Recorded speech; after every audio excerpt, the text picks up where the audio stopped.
Wildcats Radio 1290. And the pistol set for Fafita. Back to throw on a play fake. Deep drop, looking deep, throwing into the end zone, and it's picked off by Kansas State, and they'll bring it out. And here comes Garber, far side, and out of bounds, just shy of the 25. Noah was just late with the pass. Just late. I mean, I take full responsibility for that one. Mal kind of got past the second level in a hurry, and I should have hit him right behind the third level safety, but took an extra hitch, and that's kind of what caused the play. Will we see the offense today from the Arizona Wildcats that we saw when they rolled up 61 points against the New Mexico Lobos in the season opener, or will we see an offense that has struggled somewhat the last two games in a win over Northern Arizona and the loss at Kansas State? It is a new era of Arizona football as the Wildcats begin play today as an official member of the Big 12 Conference. Welcome to Arizona Game Day, the Meridian Wealth Management Arizona Game Day pregame show. We are coming to you live from Corbett's off 4th Avenue near downtown, and I am joined as always by the captain, Kelvin Efon, 1998 Arizona football class, and the tight end, Glenn Howe, U of A, 1985. And guys, you heard that interception there by Noah Fafita. That was, to me, maybe one of the major offensive turning points in that game last week. Hasn't really been able to connect with receivers not named Tetairoa McMillan in these last two games. That's something we want to see change here today. Well, absolutely. I think today's going to be a telling sign of this team.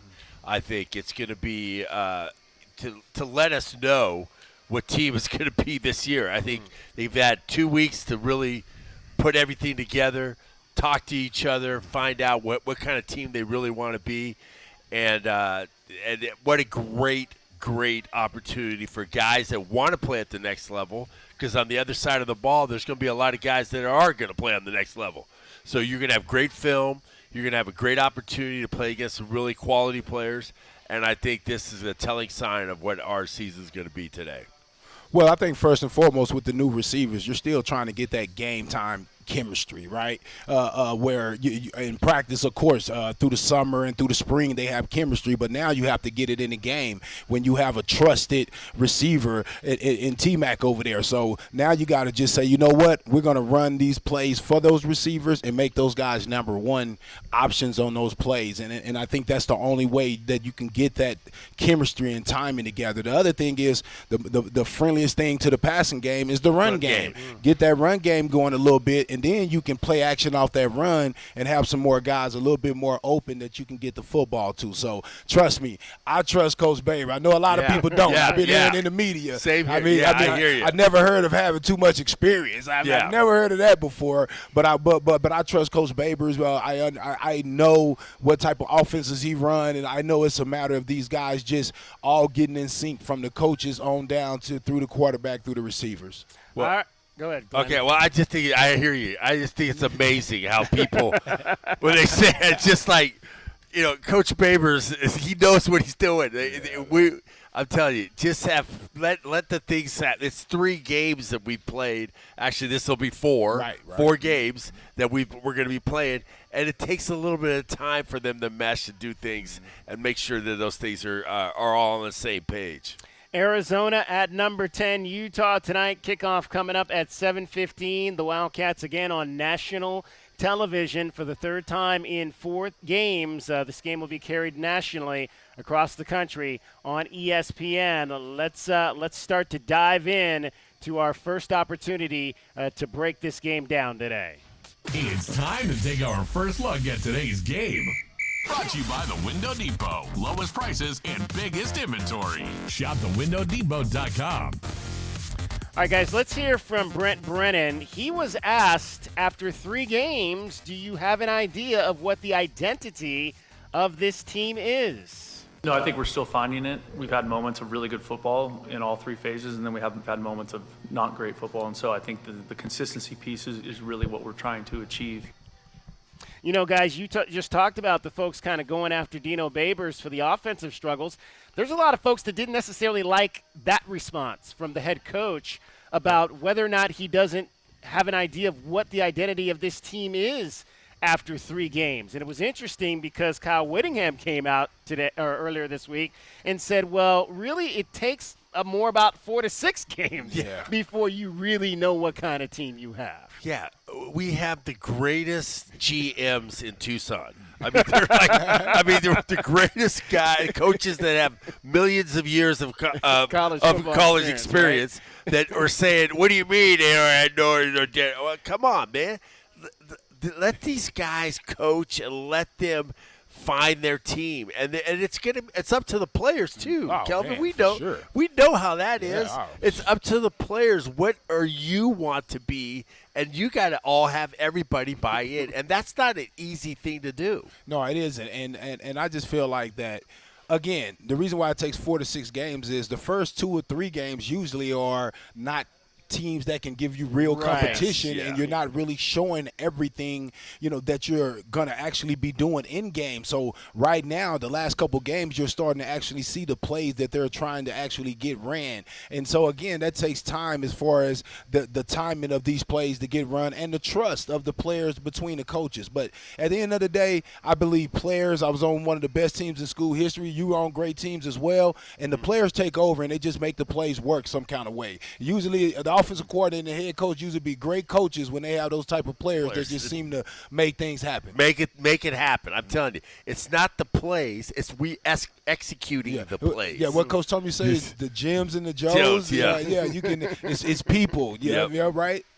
It's interesting because we're taking on the Utah Utes today, and there's always been a lot of belief that Brent Brennan is our version of Kyle Whittingham. This is a guy that could come in here and potentially be the guy that stays for 15 to 20 years. Obviously, Kyle Whittingham walked into a program that Urban Meyer had built. They were a top 10 program when Urban Meyer left, so he had some pieces there, and it's very similar here. Okay, this was not maybe a top 10 program, but it was a team that won 10 games, and there's some pieces here.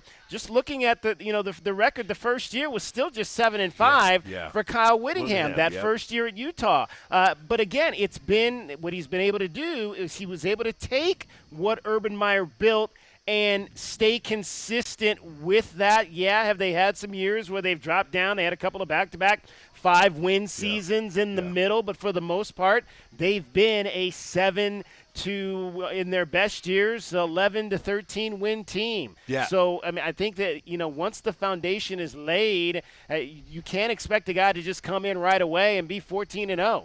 Yeah, and it takes time to get that sauce. The sauce is, you're putting a little bit of this, a little bit of that, and then you have guys that I'm not saying this is happening, is that they may not buy in. And then you got to get your leaders. Right. That's when your leaders take over and say, hey, man, you need to be in because we're all in. And I always, related to working at a job and you get a new boss, right? Yeah. You get that new boss in there, people going to be back there by the water cooler talking about, I like him. Our other boss was better than him, and he let us do this. And I think that's just what happens. That's just natural. It takes time to build up those different bonds, and winning usually, cures those type of things. So, again, this opportunity against Utah, facing another tough opponent, is going to give these guys a chance to learn about themselves and the coaches and end up figuring out what they're going to have to do to get some wins in these tough games. And I say to our fans is that, yes, you look at our roster up and down. We got some good players that we should be playing better. Ooh, I think we should be playing better, but it's just right now they're trying to find their way. And I think that everybody should support them and make sure that we're there. And going into the stadium, I'm looking at these games this week. Oh, yeah, it's crazy. It's like these games are all sold out. You go to the Big 12, all these games are sold out. And look at just in the past 2 weeks what the home field advantage has Absolutely. done in this conference. Exactly. We go to Kent State, get blown out. Kent State goes to BYU, gets blown out. They go back home, they blow out Oklahoma State. Yeah, it's like you got to have that fan base, the fan base. So you know what? if you're finding your way as a fan base, come on, where were you at? Right. They should be having the back and forth with them because that's got to be something that we have to be embraced. And I want to say this: we're missing a tackle, offensive tackle that got drafted very high. Yep. We missing a running back that went to the other school. We're missing a tight end that was pretty good. Yeah. We're missing several defensive players. So it's going to take time for guys to come in and fill that void of those guys. You don't replace those guys overnight. If you do, actually, I ain't gonna lie. As a player, I hated that we lost that year after I left the 12-1. I hated it, but I was like, oh, they did need us. Yeah, exactly. we did matter. Exactly. So some of those guys you matter. were good. Right. So some of those guys mattered that left. Right. Yeah. Right. So I just think it's just a matter of new guys filling new roles and seeing what you got against Kansas State. That's number 14 in the country. Yeah, that was a tough one, and you got another tough one tonight. So hey, let's give these guys a chance. All right, let's hear from Brent Brennan. He talked this week about his respect for Kyle Whittingham and this Utah program. The things I've always admired about Coach Whittingham's teams is that they're always incredibly sound in every phase. They do a great job of playing team football, so offense, defense, special teams. And then they recruit to that, right? And then I think they're always the most physical team you play every year. I know I felt that way when I was in the Pac-12, and we played them once when we were in San Jose, but they're always one of the most physical teams that you play. Yeah, again, this is a team that has always built itself on defense, but they're just sound guys in every single aspect of football. They just play. They play all three phases of the game. Yeah. Especially special teams. Yeah. Oh, especially. They really get after starters on special teams. Starters, Yeah. exactly. That's what I believe is what should be happening for starters to be on special teams. But Kyle Williams, I have the utmost respect for him because we back in the day when we had the Arizona television network, I remember me and John Fina had an interview with him and talking to him, and he is just such a upstanding guy. Right. You could just tell it in his voice of how he presents himself. And then I could just, me and John were like, I'd love to play for this guy. Those are the kind of guys that are just, are far and few between. You don't see those kind of coaches anymore. And Kyle Williams is, he said going into the Pac-10, him being able to go into the Pac-12, that changed his whole program. And it absolutely has. And the thing that I'll add to that, I think one of the things and the reasons for their success also is that they play grown man football. Yeah. They have grown men on this team. They have older guys that have been on their missions. And they come in and they play their roles and they do their job. They're not really ever attention-seeking type of guys. They just there to everybody just 100% play for each other. That's the biggest thing that I've noticed of his teams over the years. All right, Kyle Whittingham took it on the chin here last year. They came in with a bunch of injuries towards the end of the season, and Arizona lit him up to the count of 42-18. He spoke this week about the challenge of facing a quarterback, Noah Fafita. Yeah, he can run the ball if he wants to, doesn't really want to, would rather beat you with his arm, would rather stay in the pocket, or when he does escape, would rather throw than tuck it and run. But you just got to try to keep McMillan from going crazy. If he gets double-digit catches and 200 yards, that's going to be a long night for us. And so we got to try to keep him to reasonable numbers. He's going to get his, but if it's reasonable and if Fafita the same, and again, defense for us starts at the line of scrimmage versus the run. If we can be stout against the run, that really helps our cause. Yeah, Noah Fafita obviously facing really the first adversity of his career after 9 straight wins, a not-so-great performance offensively, losing by 24 on the road. But if you know Noah, you always know that Noah's head is in the right place. Yeah, at the end of the day, God is always in control. I believe that. I think I had a good sermon this week and just kind of talk about the scripts has been already written, and it's been written since the day I was born. So I understand that he's in control, so that's why there's no doubt, there's no wavering faith in that phase. But at the end of the day, I got to do my job and I got to do my work. I believe that everything happens for a reason, and I got to go make the adjustments, go make the learning. I got to do the learning that I got to do to be able to be better. I like guys that Noah's not running from it. He's not that kind of kid where he's going to run from any criticism or any pressure that's facing him in this team. Go ahead. And he's not going to point fingers at anyone else. He's going to take it on himself because, one, he's a leader, and he understands more than talking to the media, more than talking to the coaches. He's talking to his teammates. He making sure he's using the media to his advantage now, and he's talking to his teammates and putting it out there because he know all these clicks are going to be everywhere, and letting the guys hear that, hey, he's taking on that he is things that he need to get better with, and so those guys are going to respect that. And I think Noah's really grounded. He takes responsibility. He wants to do well for everybody. And you know what? And I always say this: the guys that always say it's in his hands, he likes a little help though too. Oh, sometimes, okay, he likes a little help. So you got to play better because you got to study. You got to do your stuff. You got to be able to get rid of the ball all the time. You know, those are kind of things. God does like a little help. He doesn't mind a little help, so he's not going to refuse any help. So you got to get better, and I think he's going to do that. And I thought nobody better than Dwayne Aquina to put into perspective the difference between September 28th, 2024 and September 28th, 2023. This season is much different than a year ago. If you recall, a year ago, this football team loses to USC and loses to Washington, and people are excited about that. So the pressure has changed, I think, because the standard has changed through these guys' hard work. That is Dwayne Aquina. We will hear more from Dwayne coming up about the state of the defense. As we take you on, let's tell you about what's coming up over the course of the next 3 hours as we lead you up to network coverage of tonight's game between Arizona and Utah at 5:30. Let's take a look at the Right Way Rundown and see what's coming up on our pregame show, brought to you by Right Way Heating, Cooling, and Plumbing. Doing things the right way. All right, coming up next, our offensive scouting report. We'll dive into some of the issues that U of A's offense has been facing. In the huddle today, we got Mike Skurlock, U of A cornerback.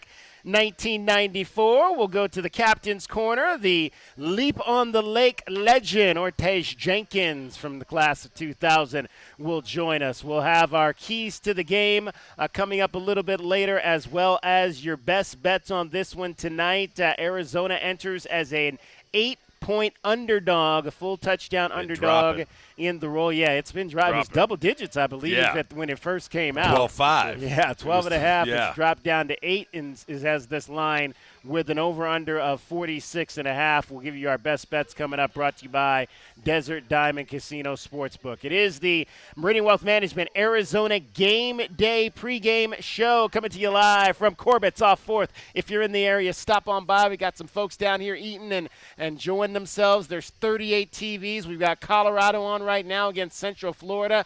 They are on the road and winning. The Buffaloes are right now near half by 7. With Kelvin Efon and Glenn Howe, my name is David Kelly.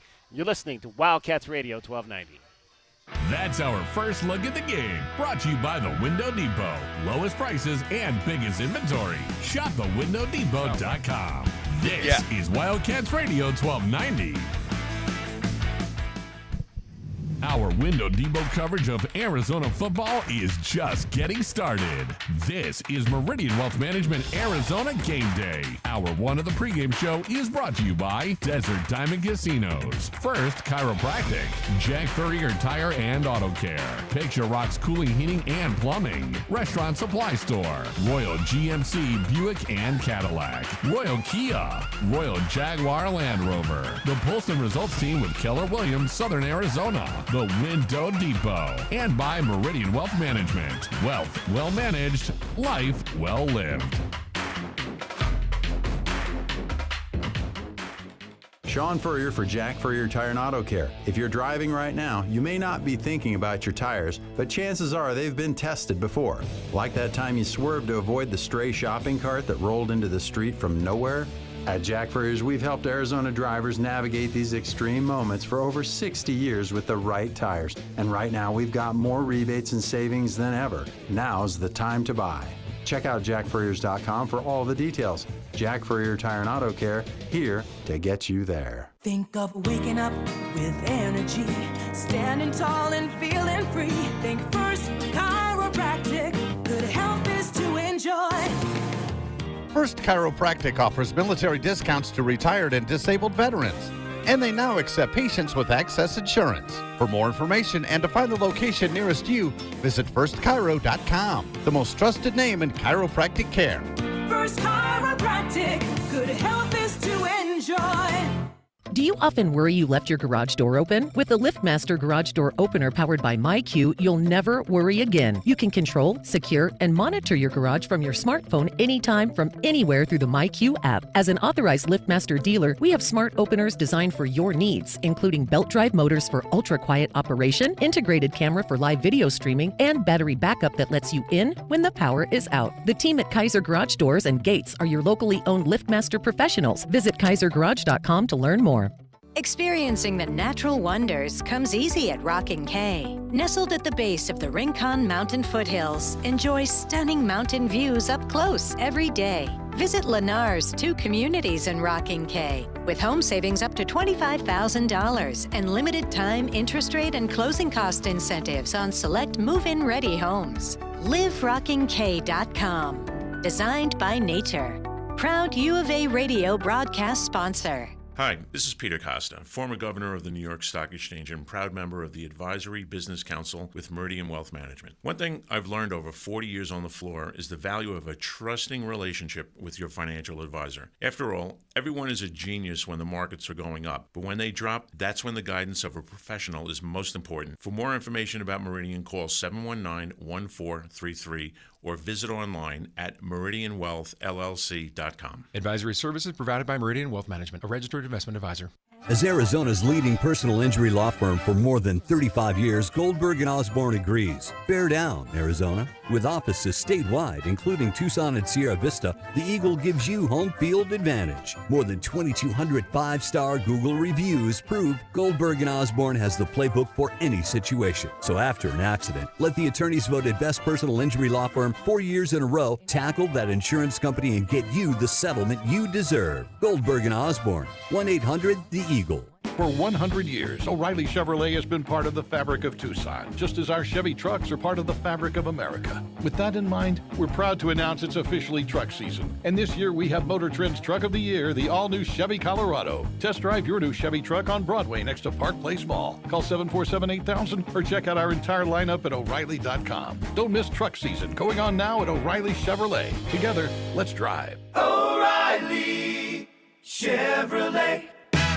JT Auto, where customers are family. Trust your vehicle to JT Auto professional and reliable automotive repair and maintenance services. JT Auto is conveniently located off Fort Lowell and Country Club. Open Monday through Friday. JT Auto is a full-service auto shop with satisfaction guaranteed, offering you the best in tires and wheels, auto repair, oil changes, computer diagnostics, suspension and brake service, and heating and AC. Bring your car to JT Auto, where customers are family. 623-7066. That's 623-7066.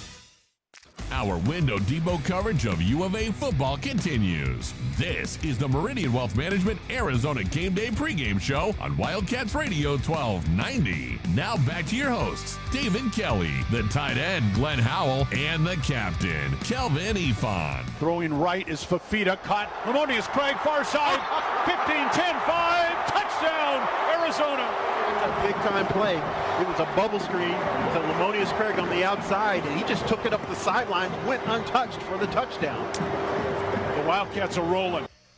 Rolling last year to the count of a 42-18 win over the Utah Utes. That snapped a 6-game losing streak in this series for Arizona. It's been a very interesting series since the turn of the Pac-12 era. Utah won the first year, and then Arizona won 4 years in a row, including twice in Salt Lake City, and then the Utes had taken command of the series with 6 straight wins prior to last year when the Wildcats put a pretty nice beating on them here down in Tucson. Utah still leads the all-time series 26-20-2.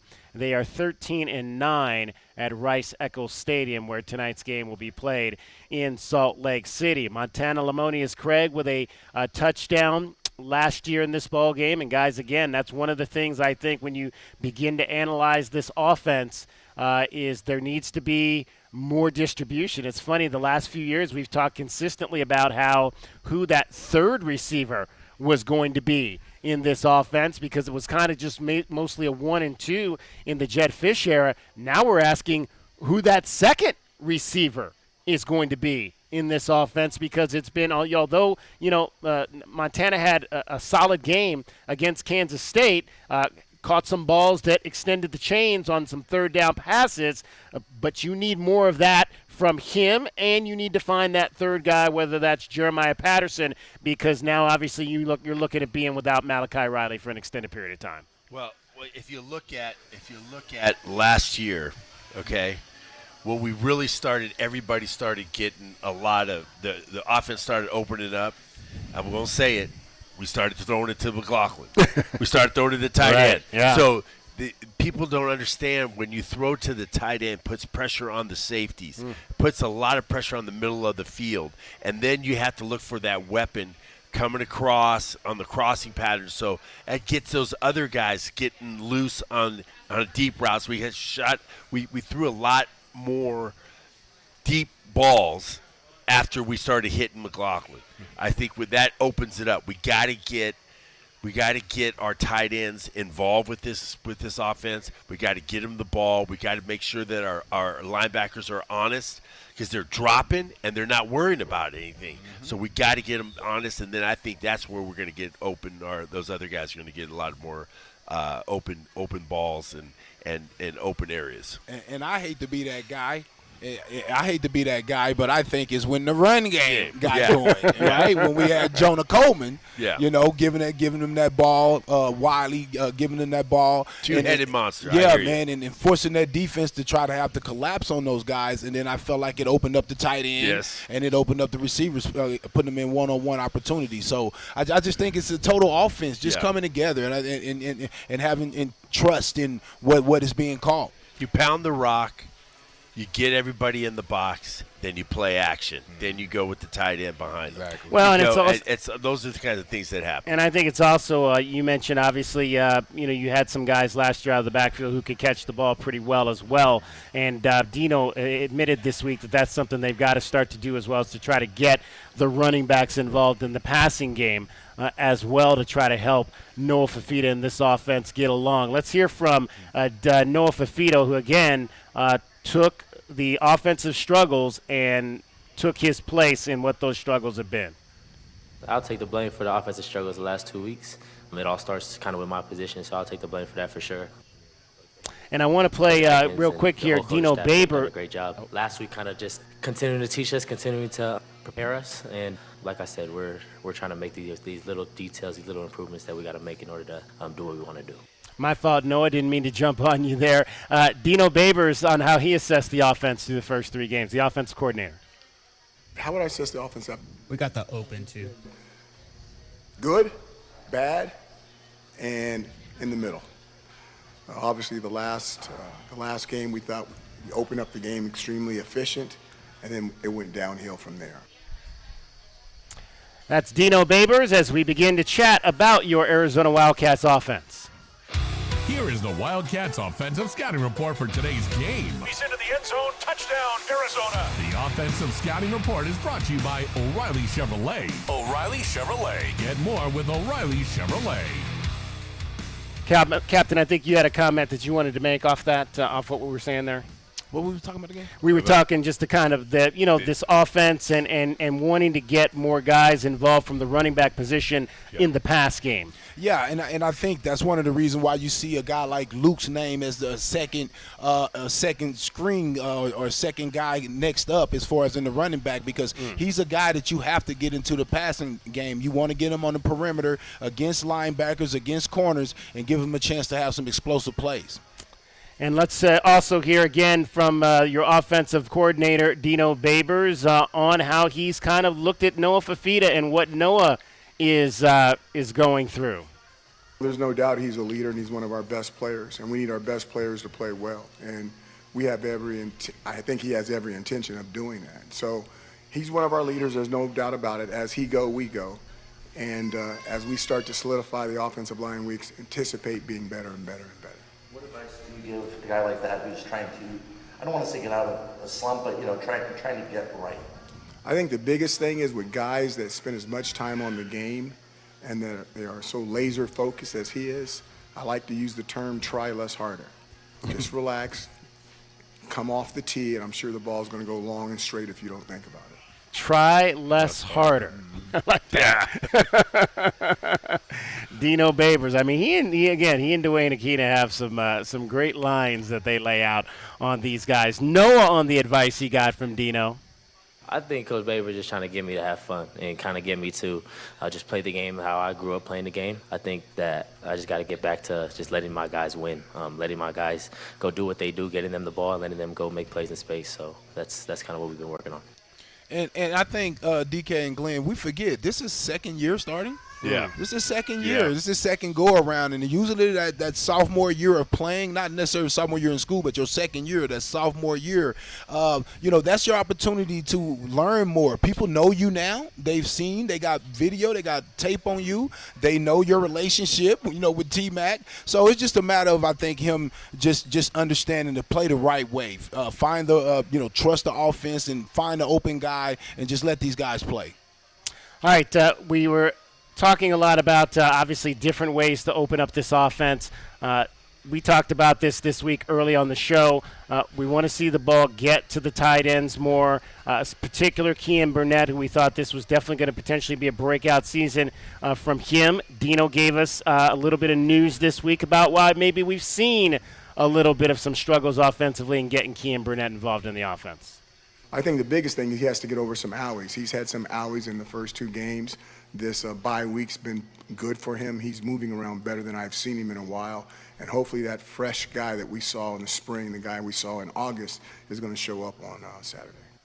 Well, and guys, again, that's one of the things you never know because obviously the coaches don't talk a lot about what's happening with the health of some of these guys, and you wonder, well, why aren't we seeing him? Why aren't they throwing to him? Well, now we know that Kean's been dealing with some injuries that have not necessarily kept him fully off the field, but have had him at less than 100%. Yeah, it's tough when you're got a couple nicks, like he said, and you can't go full go. And I had one time my shoulder when you're trying to block, and then you can't really grab somebody, and it's some of those little things that get you nagging injuries that are with you. But hopefully this 2 weeks will give him some time to heal, and then we can get that guy that was so dynamic during the doggone camp, catching balls all over the place and looking like he had speed, and then looking like he could really block and he could go deep. He's great inside the 20. That's the guy we need.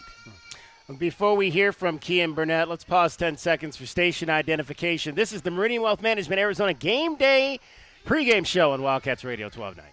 KCUB Tucson, a Cumulus media station.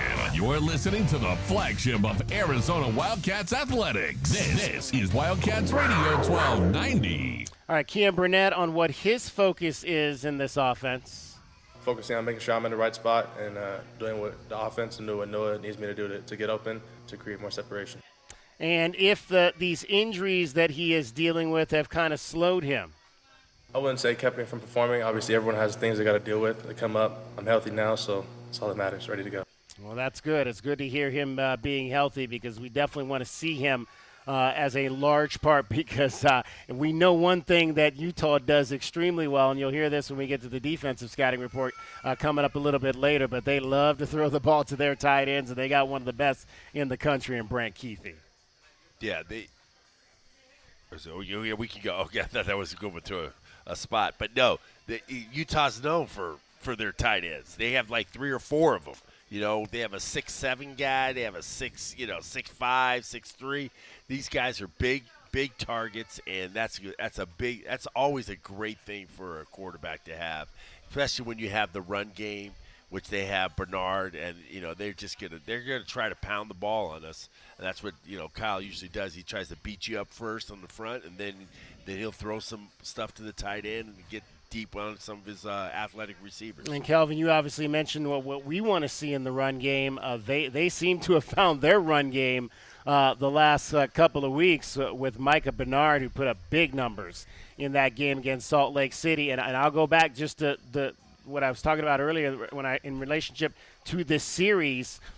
When Arizona has gone to Salt Lake and won, they have won it by dominating in the run game. You look back to 2012 when they went there and rolled up 320 yards with Kadeem Carey doing the heavy lifting there. And then in 2024 when they went there and rolled up close to 300-plus yards again with the likes of a Nick Wilson. They have dominated the run game when they have won in Salt Lake City. And I was thinking when you guys were talking about the tight ends, and I said, that's as Glenn said, that's the reason why the tight ends is effective is because of the run game and those guys there to be bullies first, and then it sucks the linebackers up, and then it gives those guys the opportunities. But you hit the nail on the head. With these type of teams, you have to keep their offense off the field so they don't tire your defense out. So a good run game does exactly that. It pounds on you and it wears out their defense and get them tired going into the second half, and it also keeps their offense off the field and keep them out of rhythm, and then hopefully gets them to pressing where they start trying to throw the ball more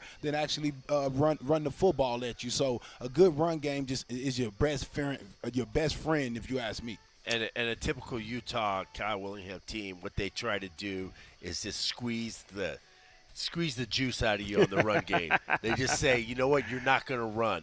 And you got to stick to it. Yeah, and you got to stick to it. You got your guys. You know, I remember Coach Barry was the one I coached, and he was my running back coach first before he got the offensive coordinator job. And what he would tell us is that we just gonna stick to it. You just got to keep hammering and hammering and hammering, and we gonna break through. Tron gonna drop a 60, or whatever. And so that's what you have to do. You have to stick to it. I know when you have great quarterback play and you have a great receiver, a lot of times you want to go away from it on first down. You want to go, you want to break tendencies and stuff. But sometimes, especially against teams like Utah, where you're playing grown men who understand, they're trying to break tendency and they're going to be over there on your screen. You got to just line up and run the play. Yep. You got to line up and go straight at those guys. You don't adjust nothing, because now that's how you take their respect. And you're going to have to take their respect. Like you said, the run game, take your respect like we did in the ones that we won. I feel like you're going to have to take your respect to beat these guys. All right, it is the Arizona Meridian Wealth Management Arizona Game Day pregame show. Much more still ahead. We're about to go inside the huddle, Glenn. We're going inside the huddle with Mike Skurlock, one of the DBs on that Desert Swarm. This guy was just a beast on that field. You don't hear a lot about Mike, but Mike, local guy, Sunnyside, Cholla High School guy, just the guy, the epitome of a football body. This guy has. Let me add to that. I came here. He was a senior my freshman year, and one thing that was great about watching him play was special teams play. He was a demon on every special team. I wasn't surprised that he had a good NFL career, because I think he did a lot of special teams. But at the University of Arizona, he was a good DB, but he was a better special teams player. He was everywhere. Played 5 years in the National Football League. Well, we look forward to hearing from Mike Skurlock straight ahead. It's the Meridian Wealth Management Arizona Game Day pregame show. Come on out and join us live from Corbett's off 4th. Along with Kelvin Efon and Glenn Howe, I'm David Kelly. You're listening to Wildcats Radio 1290. That's the Wildcats Offensive Scouting Report. The Offensive Scouting Report is brought to you by O'Reilly Chevrolet. O'Reilly Chevrolet, get more with O'Reilly Chevrolet. Is that the USC game? Yeah. Sean Furrier for Jack Furrier Tire and Auto Care. If you're driving right now, you may not be thinking about your tires, but chances are they've been tested before. Like that time you swerved to avoid the stray shopping cart that rolled into the street from nowhere. At Jack Furrier's, we've helped Arizona drivers navigate these extreme moments for over 60 years with the right tires. I'm going to call him, And savings than ever. What's that? Now's the time to buy. Okay. Check out jackfurriers.com for all the details. Jack Furrier Tire and Auto Care, here to get you there. Think of a way. Yeah, Glenn, I try not to call people too early, because then they stay on hold for 4 minutes. Yeah, and listen to commercials. Yeah. Good health is to enjoy. For over 30 years, Tucson has been putting its trust in First Chiropractic for auto and on-the-job injuries. They're locally owned and a proud sponsor of the U of A radio broadcast. So if you've been injured, make the right choice first. First Chiropractic. Good health is to enjoy. Does it feel like the price of everything is going up, up, up? We can't control the price of gas or groceries, but at Royal Kia, we never add market adjustments, even while other dealers add fees because inventory is limited. At Royal Kia, you can rest assured you won't pay market adjustments, and we stand by our transparent online pricing. Royal Kia, the dealership that's different. OAC plus tax, title, license, dealer installed options, and $529 doc fee. Royal Kia, Speedway in Columbus or royalkia.com. Honey, our yard's full of weeds. Looks like a jungle and the neighbors are complaining. I know. I'm trying to get rid of them, but the product I'm using, it doesn't work. Oh. Not to mention, I don't have the time. But it's not just weeds. Not? No, I'm seeing ants. Ants? Yeah, and spiders. Ooh, spiders. I know, and I think I saw a scorpion. No way. Yes way, and there's a pack rat in our garage. Ew. Okay, I'll call University Termite and Pest Control today. We'll get rid of all of them. Okay, honey, thank you. University Termite and Pest Control, locally owned. Find them online at bepestfree.com. As Arizona's leading personal injury law firm for more than 35 years, Goldberg & Osborne agrees. Bear down, Arizona. With offices statewide, including Tucson and Sierra Vista, the Eagle gives you home field advantage. More than 2,200 five-star Google reviews prove Goldberg & Osborne has the playbook for any situation. So after an accident, let the attorneys voted best personal injury law firm 4 years in a row tackle that insurance company and get you the settlement you deserve. Goldberg & Osborne, 1-800-THE-EAGLE. Go Wildcats! As a new season starts, the Tucson Police Department bears down with the Tucson community. We are looking to build our team, and we need you. Interested in joining our starting line? All right, Glenn, we got Mr. Skurlock on hold. .org. Join our team and score a great career. From our commissioned officers to our professional staff, the Tucson Police Department proudly stands behind the Arizona Wildcats. Bear down and apply today at jointucsonpd.org. The Window Depot has everything you need to create the kitchen or bathroom of your dreams. Browse the aisles of in-stock cabinets available in a variety of sizes and configurations and instantly elevate your space today. Visit a showroom and let our experts guide you. Whether you're choosing from ready-to-go designs or creating a custom masterpiece, we can help you select the perfect wood type, color, and style. And top it off with unique hardware to complete your look. Find a location near you at thewindowdepot.com. The Window Depot, more than a window store. 30 seconds. It's just, she's my baby girl, you know? I do, and ceramic coating was a good choice. She's beautiful. Yep, I know. Recon Auto Detailing. Enhance or restore your baby to her former glory with paint recondition, ceramic coating, paint protection, tinting, and more for full protection of your vehicle inside and out. New cars, old cars, we love them all. Recon Auto Detailing, 3829 North Oracle Road, Tucson. ReconDetail.com. Football continues. This is the Meridian Wealth Management Arizona Game Day pregame show on Wildcats Radio 1290. Now back to your hosts, David Kelly, the tight end Glenn Howell, and the captain, Kelvin Ifan. Let's go in the huddle with Arizona letterman Glenn Howell. In the huddle with Glenn Howell is brought to you by Kaiser Garage Door and Gates. Kaiser, with over 25 years serving Arizona.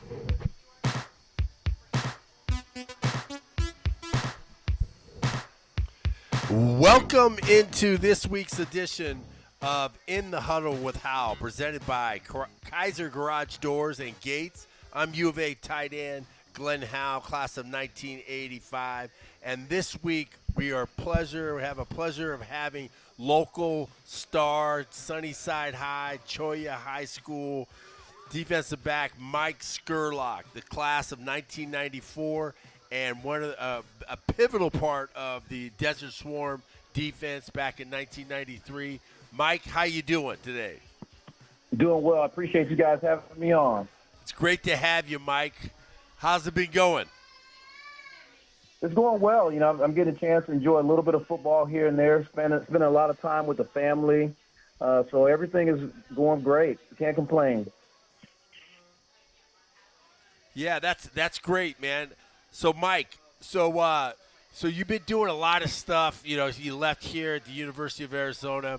You were a fifth-round draft choice of St. Louis Cardinals and the St. Louis Rams. Right. It can't be the St. Louis Cardinals, St. Louis Rams. And how was that experience going into camp there as a fifth-round draft choice? Well, you know, I'll give you a little love on this one. The St. Louis Cardinals, I was kind of hoping to go to St. Louis Cardinals at one point because I know that the former Stanford coach was there. I can't remember his name. Denny Green, I believe his name was, if I'm not mistaken. Yep.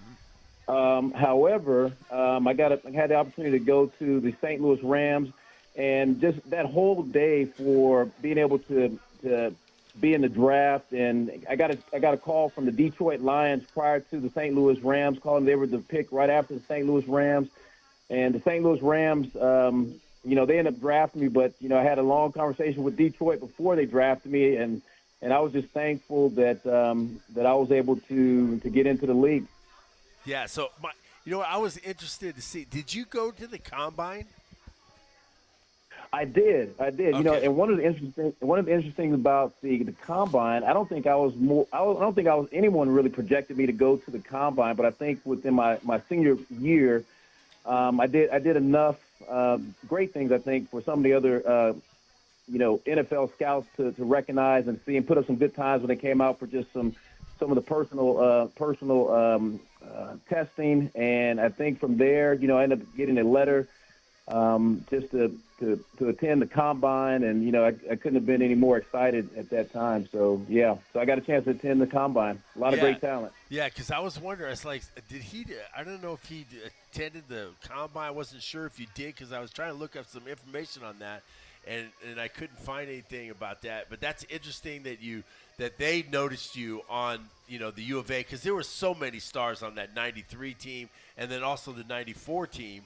You looking at all the guys that were there, and how was it playing on that team when you were there? Yeah, you're talking about the Desert Swarm. Yeah, as we the were Desert nicknamed. Swarm. Yes.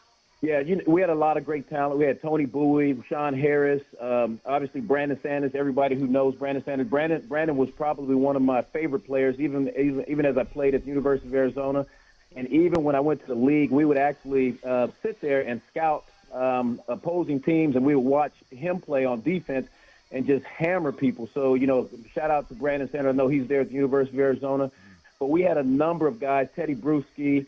You can go down the list and just name star after star. And I'm not just talking about star, but these guys were just – there's a reason why we were called the Desert Swarm, because these guys laid the wood every time we stepped on the football field. And I think it was just we balanced each other out. It was a great atmosphere, and we just loved it. So it was a great experience. Well, I'll tell you what, Mike, when I posted this stuff on Facebook, and I said there's a lot of people that were just saying you were just an absolute beast at Choya. Okay, he said that team that you guys had in there, and you just stuck out. And Stanley Berryhill Sr.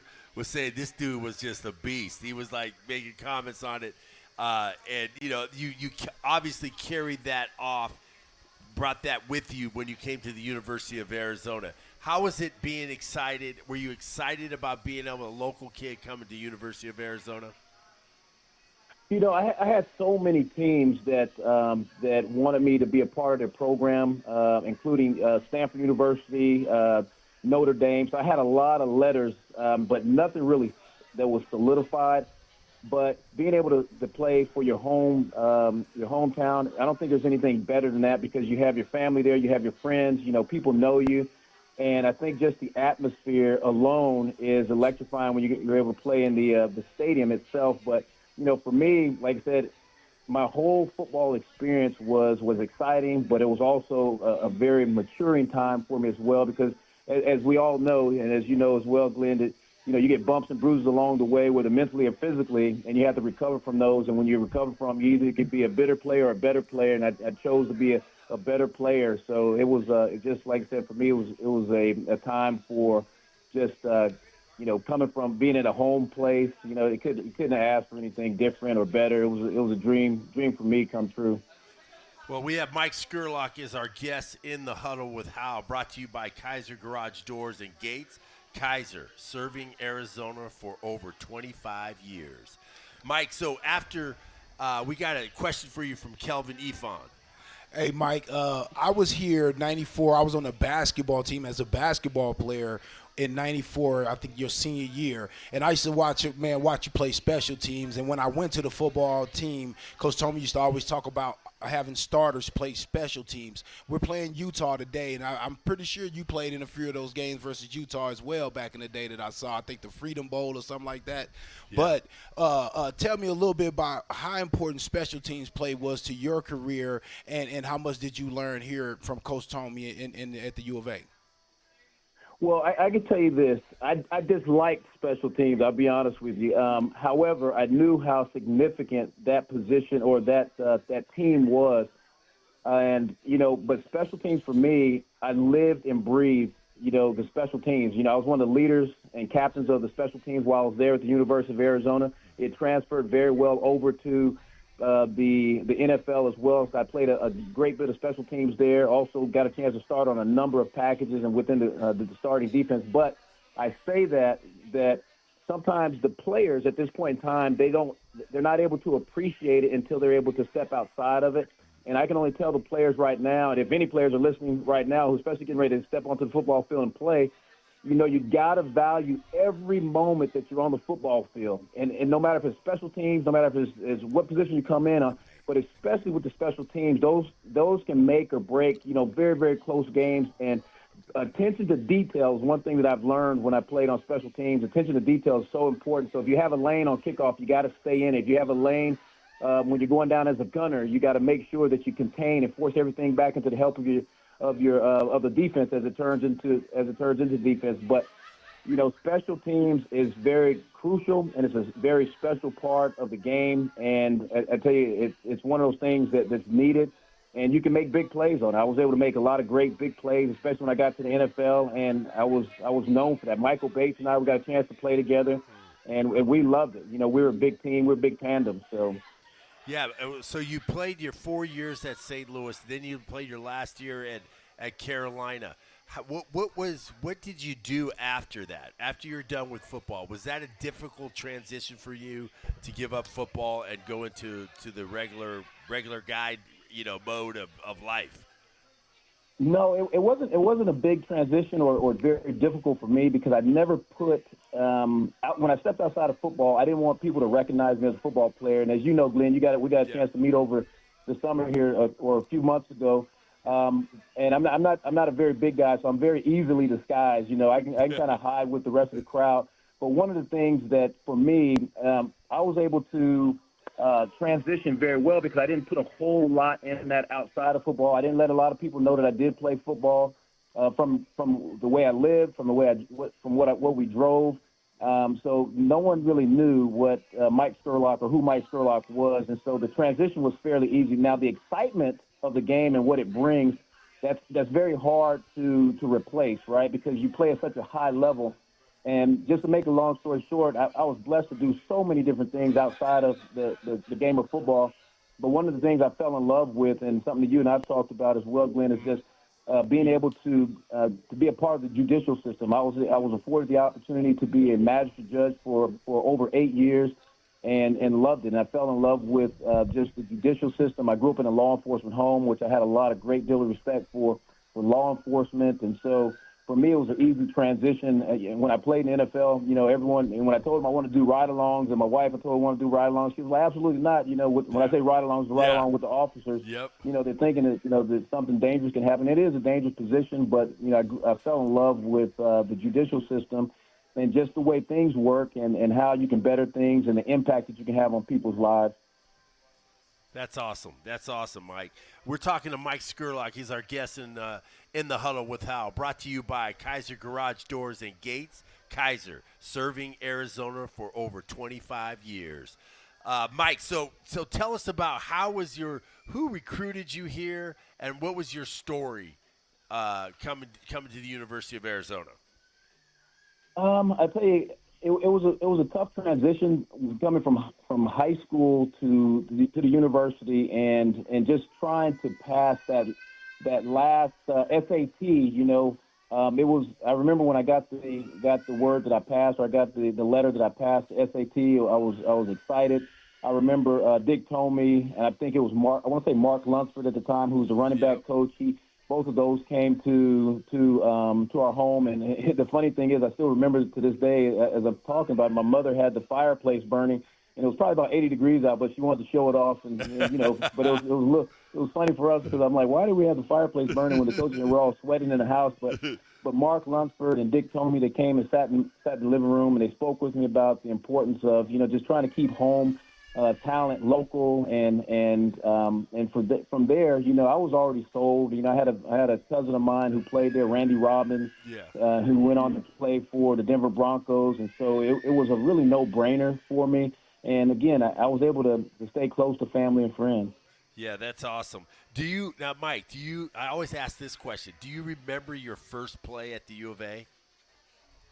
Yeah, and I do not remember my first play at the U of A. However, I do remember my first big collision, and that was against Tommy Vardell, and when he played at Stanford. Oh yes. And it looked like he got the best of me. But when you look at that videotape, boy, I kept him from getting the first down, and that took us into victory. So I do remember some of the bigger plays that I had. 90, I think it was a 99-yard touchdown return off of, I think, Cal.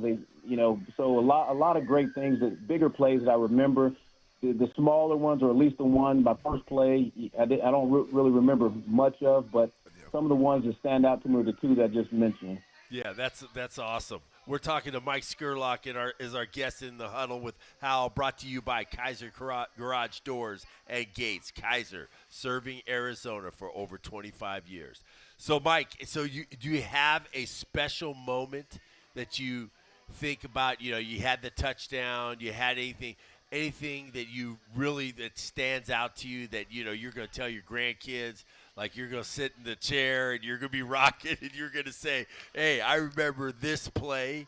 Is there any special play that you can remember? Yeah, I think it would have to be the 99-yard touchdown. And if I'm blowing it up a little bit, if the fish is too big, you can just correct me. But I think it was 99 yards, if I'm not mistaken. That's what I'll tell the grandkids. But when I returned that for a touchdown, one of the biggest things that a lot of times people don't realize that inside the locker room, a lot of times the players who make the big plays, they get surrounded by cameras and microphones, and it's a beautiful thing to watch, right? Because it's a fruit of the labor of what you put into that game or to a whole season.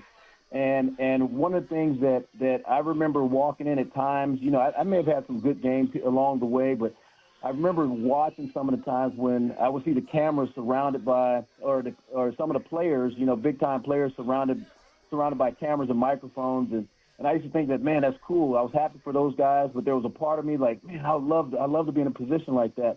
And I believe after that game, that was the time where I got a chance to experience a little bit of that love from the media, which felt pretty good. So that's something I'll be able to explain or tell the kids. Just that little portion of my life at the university. That's awesome, Mike. Have you been able to watch any of our games here this year, Mike? Yeah, I've got a chance, I think, to watch at least one or two, and I can't remember exactly which one, but I know they come on fairly late because we're here on the East Coast, and so by the time I'm trying to catch maybe going into the second quarter, I'm nodding out and probably heading to bed at that time. But I know that the first, I can't remember the first. I think it was the first game, but they looked really, really good. And but one of the things I know my wife and we've talked about as we watch, we don't understand why the coach wears a lei, it looks like, around his neck, and maybe you guys can explain that to me. And I can tell my wife what that exactly means. Well, what they do is that a couple of the Polynesian kids there, their mother makes them for all the coaches. So that's a tradition that they do for their coaches, and that's why they wear the lei. I think that, I don't know if they're going to be doing it this week, but I think that one of the mothers of the players. I think it's T-Mac's grandmother. T-Mac's grandmother makes it. Okay. And Noah's grandmother, I think, makes them too. Makes them. They make those leis for them. That's why they wear them. Yeah, so, Mike. Awesome. Okay. Well, you know what, Mike? We want to say thank you for coming on the show. Our thanks to Wildcat football alumni Mike Skurlock for joining us this week on In the Huddle with Hal. And Mike, hope you continue. You can get back to our alumni weekend, where it's always great to see you here. And hope everything's good, and blessings to you and your family for the rest of the year. Likewise, appreciate you guys. Guys, continue to keep with the successful program and keep everybody enlightened there in Arizona. Appreciate you guys. Bear down. Sir, bear down. Yes, sir. Have a good one. You guys take care. Bear down. That's In the Huddle with Howell. In the Huddle with Glenn Howell is brought to you by Kaiser Garage Door and Gates. Kaiser, with over 25 years serving Arizona. Our window depot coverage of Arizona football is just getting started. This is Meridian Wealth Management Arizona Game Day. Hour one of the pregame show is brought to you by Desert Diamond Casinos, First Chiropractic, Jack Furrier Tire and Auto Care, Picture Rocks Cooling, Heating and Plumbing, Restaurant Supply Store, Royal GMC Buick and Cadillac, Royal Kia, Royal Jaguar Land Rover, the Polson Results Team with Keller Williams, Southern Arizona, the Window Depot, and by Meridian Wealth Management. Wealth well managed, life well lived.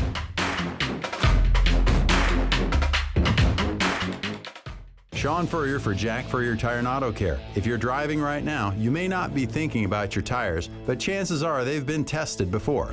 Like that time you swerved to avoid the stray shopping cart that rolled into the street from nowhere?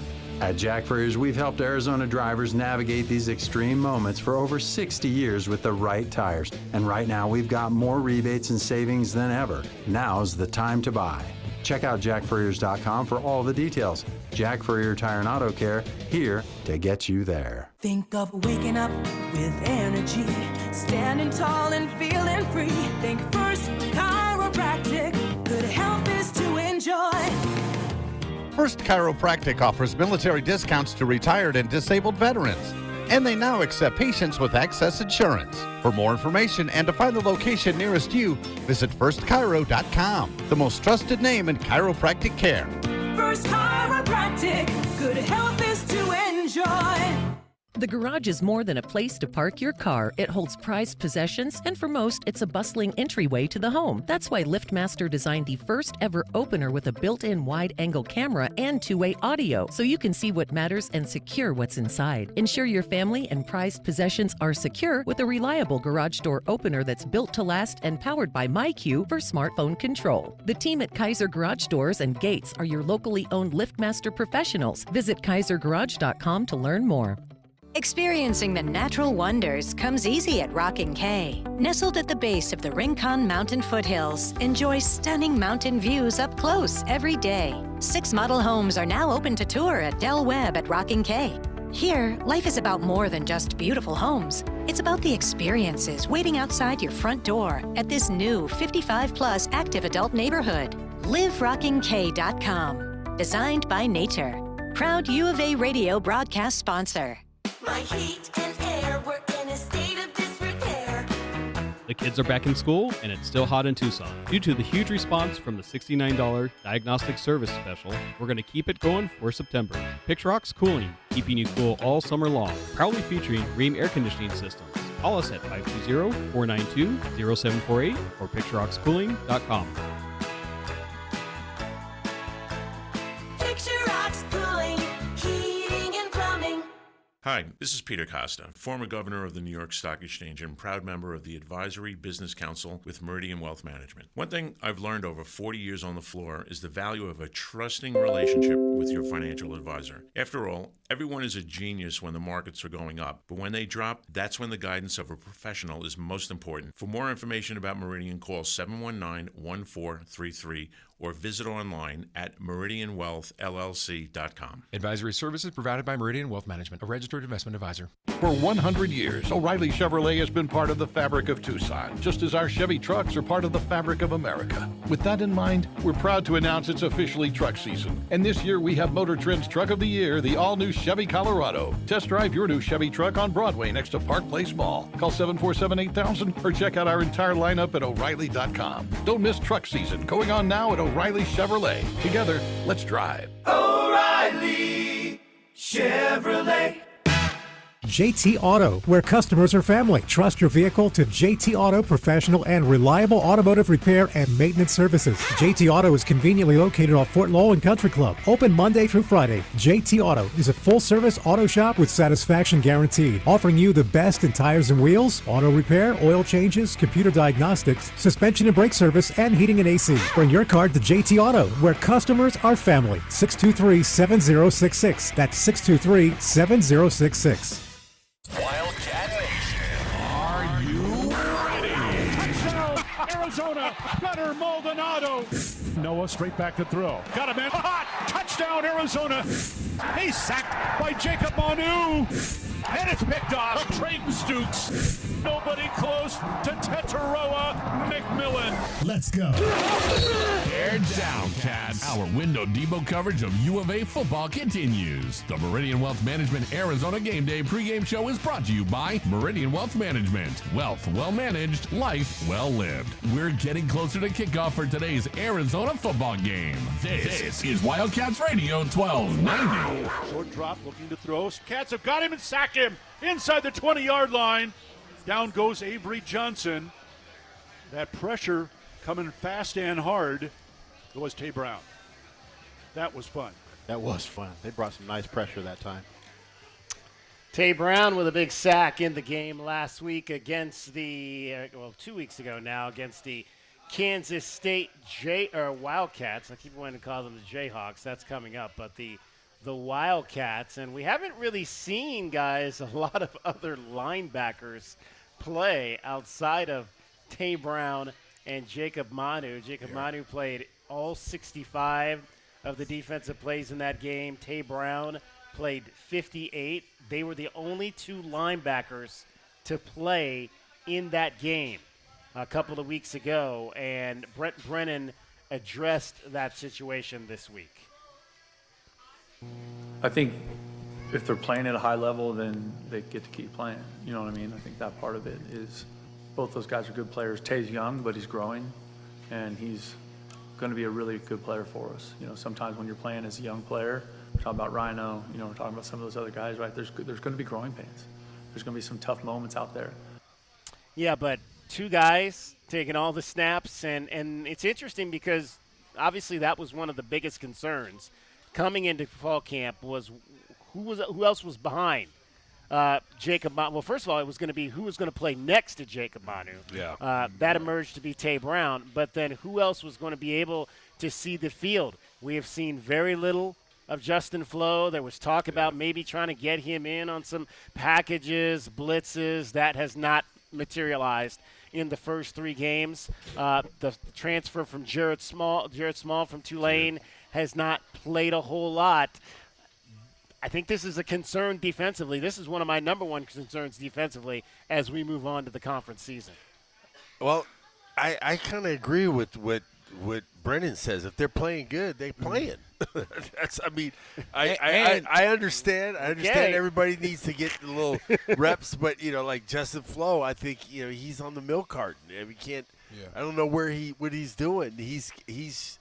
He's going to be a player that I think that is going to be able to go on certain situations, and they just haven't used them yet. I don't know why they haven't used them yet. There's something that's going on at practice that he's not playing. There's some reason why. I think what it is that if you look at Flo, he's a downhill player. You saw a lot of the big plays that he made in high school. He just went. I mean, and I think now when you think about college linebackers, I mean, those guys are your quarterback or your defense. Those guys have to be able to read. They got to be able to drop coverage and understand different defenses and everything. So I guarantee you that's more of what the issue is just understanding what the coaches want from you. And then as far as these guys getting all the reps, it just must be a big space in between. Hey, if it's that big, you got to go with your guys. Yep. Usually you say you rather have a fresh guy on the field, but sometimes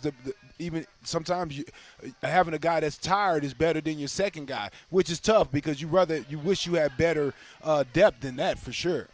All right, let's hear from Dwayne Aquina on the Utah Utes. Very athletic tight ends. They've always had great tight ends. We got our open, too. Or with Stanford teams. This young quarterback is very athletic. Cam Rising. I voted for him 2 years ago to be the first team All-Pac 12 quarterback. I thought he just was really efficient. Reminds me a lot of our teams in the 90s that we built here. Really solid defense, solid special teams, very efficient offense, well-coached team. I got a lot of respect for the whole staff, not just the head coach. I've known them all for a long time. Dwayne Aquina as we're diving into our defensive scouting report. Let's look at the Wildcats defensive scouting report for today's game. Back to throw. He gets hit. He fumbles the ball. The Cats with the ball. They pick it up. They'll take over at midfield. Today's defensive scouting report is brought to you by Rockin' K. Rockin' K, Tucson's premier master plan community. This is Arizona football on Wildcats Radio 1290.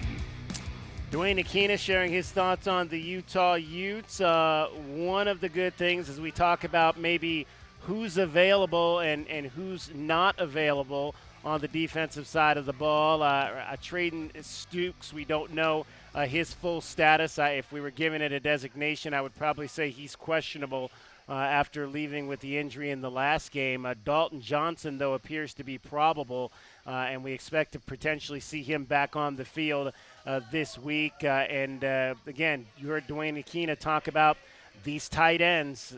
Utah has some of the best, and they've had some of the best in this conference for a number of years, and Dalton Johnson returning at the right time knows that's going to be a challenge. I mean, I like it. I think, the tight end position is dynamic and an important piece of offenses. Me personally, I get to go against a good tight end.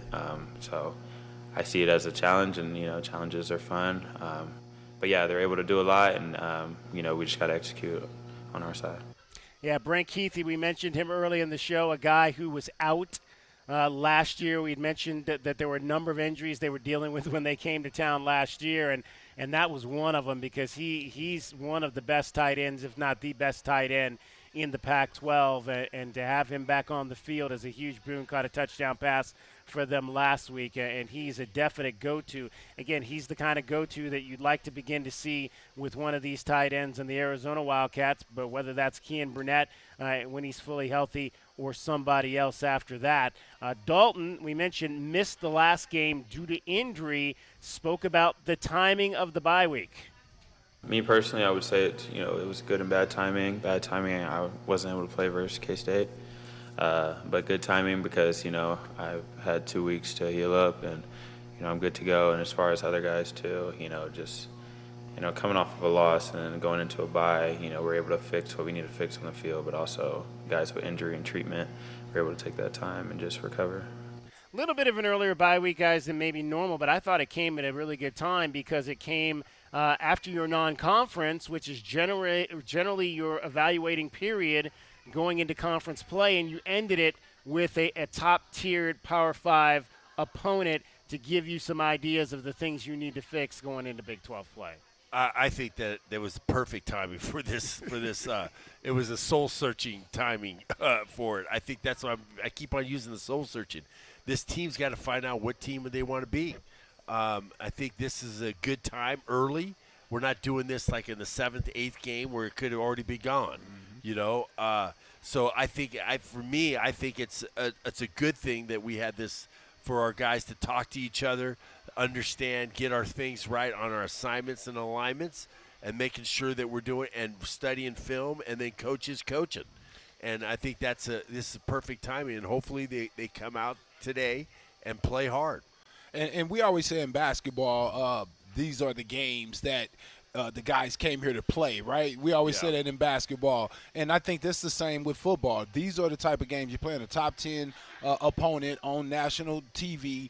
You get a chance to show all your buddies back home. You get a chance to show the scouts. You got all the reasons why you want to come out and perform. You're on the road. You get a chance to prove that you can win on the road after losing to Kansas State. It's just a lot of opportunities here when you're getting a chance to play against an opponent like this. So guys usually should be excited and ready to prove themselves in a game like this.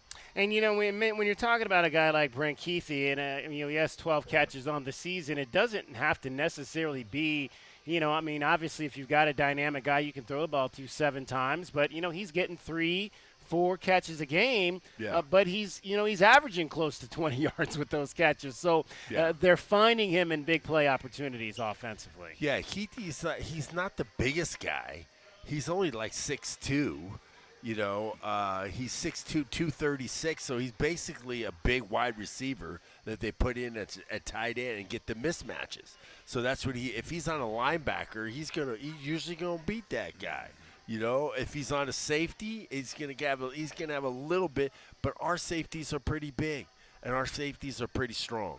So I think having those guys back, if we get those guys back, I think that could be a factor. And DK, you said it. Our guys, he only catches a few balls a game, and they're used for big games because they put you to sleep watching the run game. So our guys are going to have to be disciplined and be ready to make a play. And it's usually a downfield play, so that's an opportunity for a safety to get a big pick that could change the direction of the game. Well, and Dwayne Aquina spoke this week about really the importance of not having Dalton Johnson out there, coupled with the fact that this defense lost Trayden Stukes in the second half of the game against Kansas State. When you're playing on a team like that, the run game where there's a lot of misdirection, that experience. And Dalton just has a real gift of playing in the box. That's not an easy thing to do. When I say the box, now a safety that's playing into the interior, where he's just got a great feel for the football game. Also, he has a knack, as you know, to knock the ball out, to create turnovers and takeaways. And that's something that we could never get Mo back. We get off the field right before half. We've given up 7 points. We come out 3 and out. We have an opportunity there. We lose Stukes. And then we have an opportunity on 3rd and long to get off the field again to try to create momentum. But both of those are big playmakers for us. And to have a guy that has his kind of skills in Dalton's was that hurt us. But having said that, that's part of football. You're going to have injuries. It's next man up. But it's comforting to see those two guys out there running around. Do you expect Trayden to be back? And if not, who would be filling in that position? We're hopeful, so we have a few possibilities. We've moved Genesis down in there, but obviously Gunnar had a situation too, so we have to keep moving pieces around. Owen Goss, is now training at 2 different positions. We got Gunnar training at a couple different positions, so you have to just keep kind of plugging pieces in and out. And then Stukes may have to go out to corner too. And when he said that having him come out and he'd be in the box, it's also called the alley too. And if you can see when we what's his name, Johnson was just getting in the alley. There's no one there. There was no one there. Your safety. So that's your safety coming up in the alley. So those are kind of things that kind of hurt us. It wasn't always the guy that was on the line of scrimmage that had to contain, because if he was going inside, somebody came up in the alley. Right. So. Those are important things for you not to mess up and be there to make those tackles. Aquina, on that contain issue that we've seen consistently over the course of the first 3 games from the defensive down front. So we have lost contain. That's been an issue. We got to be better. And a lot of that is they weren't getting vertical when they were supposed to. And we lost the quarterback on a few situations where we were pressuring. I think these first 2 quarterbacks were really excellent athletes. So that's something. We do get vertical as a starting point, but we do zip and zap also. So we do have movement in our game also. Which is interesting because the younger kid is the better runner in this situation. Yeah. Isaac Wilson, who played last week, had a huge run in that ball game from the quarterback position, and you got to wonder maybe if they're looking at the tape and saying, maybe in this particular game that's the better option than Cam Rising. Well, I won't say a better option, but you're going to see him. If you know anything about Coach Whittingham and the way that they do business, and they're going to do what's best for the team. And if they got video where the guys have been successful running those type of offenses, they're going to put a little sprinkle in there. So, I guarantee you they play that the better running quarterback in this game a little bit. Now, if Cam's ready, of course, you're going to play him. And Dwayne's saying, get vertical, but we got to zip and zap. And what he means by zip and zap, get your doggone containment. Don't be, you get vertical, but you still got to be able to look inside and make sure that guy doesn't go out if you have outside contain. So they do a lot of different things, but their first initiation is to get across the line of scrimmage. And we'll wrap it up hearing from defensive lineman Taitai Uiagalelei, who says, we're still trying to figure out that adjustment of being an aggressive defensive line. Just getting used to our new style of play, getting more vertical upfield, trying to get to the quarterback, winning our reps, winning our one-on-ones, and pass rush lanes, keep contained. We just need to work on that, but it'll come. All right, that's our defensive scouting report for today.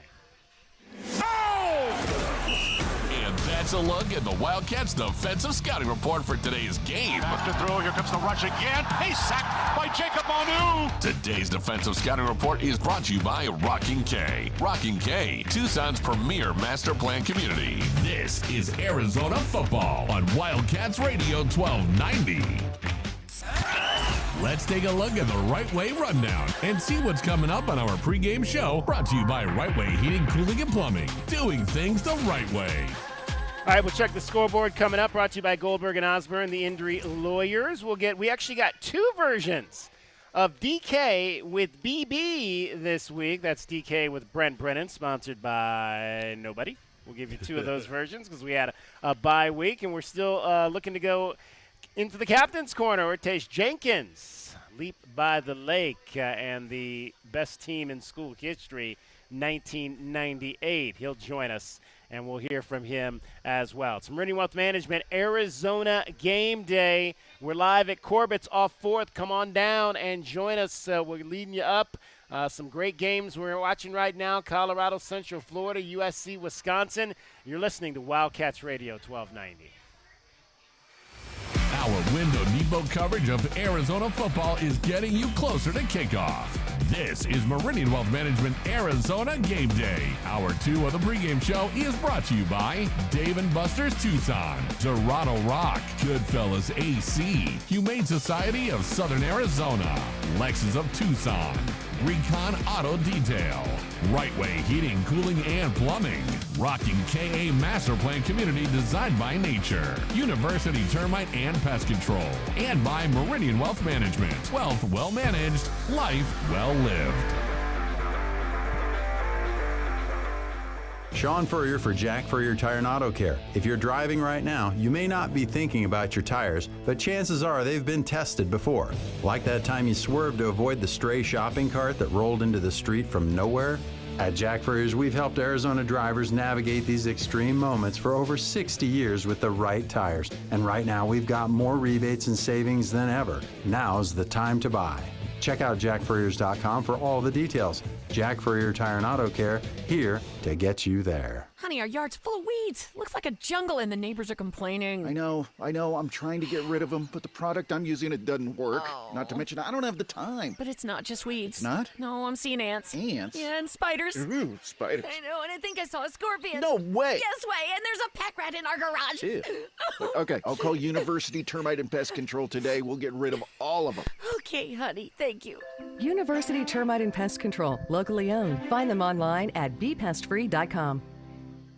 As Arizona's leading personal injury law firm for more than 35 years, Goldberg & Osborne agrees. Bear down, Arizona. With offices statewide, including Tucson and Sierra Vista, the Eagle gives you home field advantage. More than 2,200 five-star Google reviews. That's not an easy thing. Osborne has the playbook for any situation. So after an accident, let the attorneys voted best personal injury law firm 4 years in a row tackle that insurance company and get you the settlement you deserve. Goldberg & Osborne, 1-800-THE Eagle. Make the right choice for your home when it comes to windows and doors. For more than 20 years, the Window Depot has provided the best price.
Kelvin Ifan.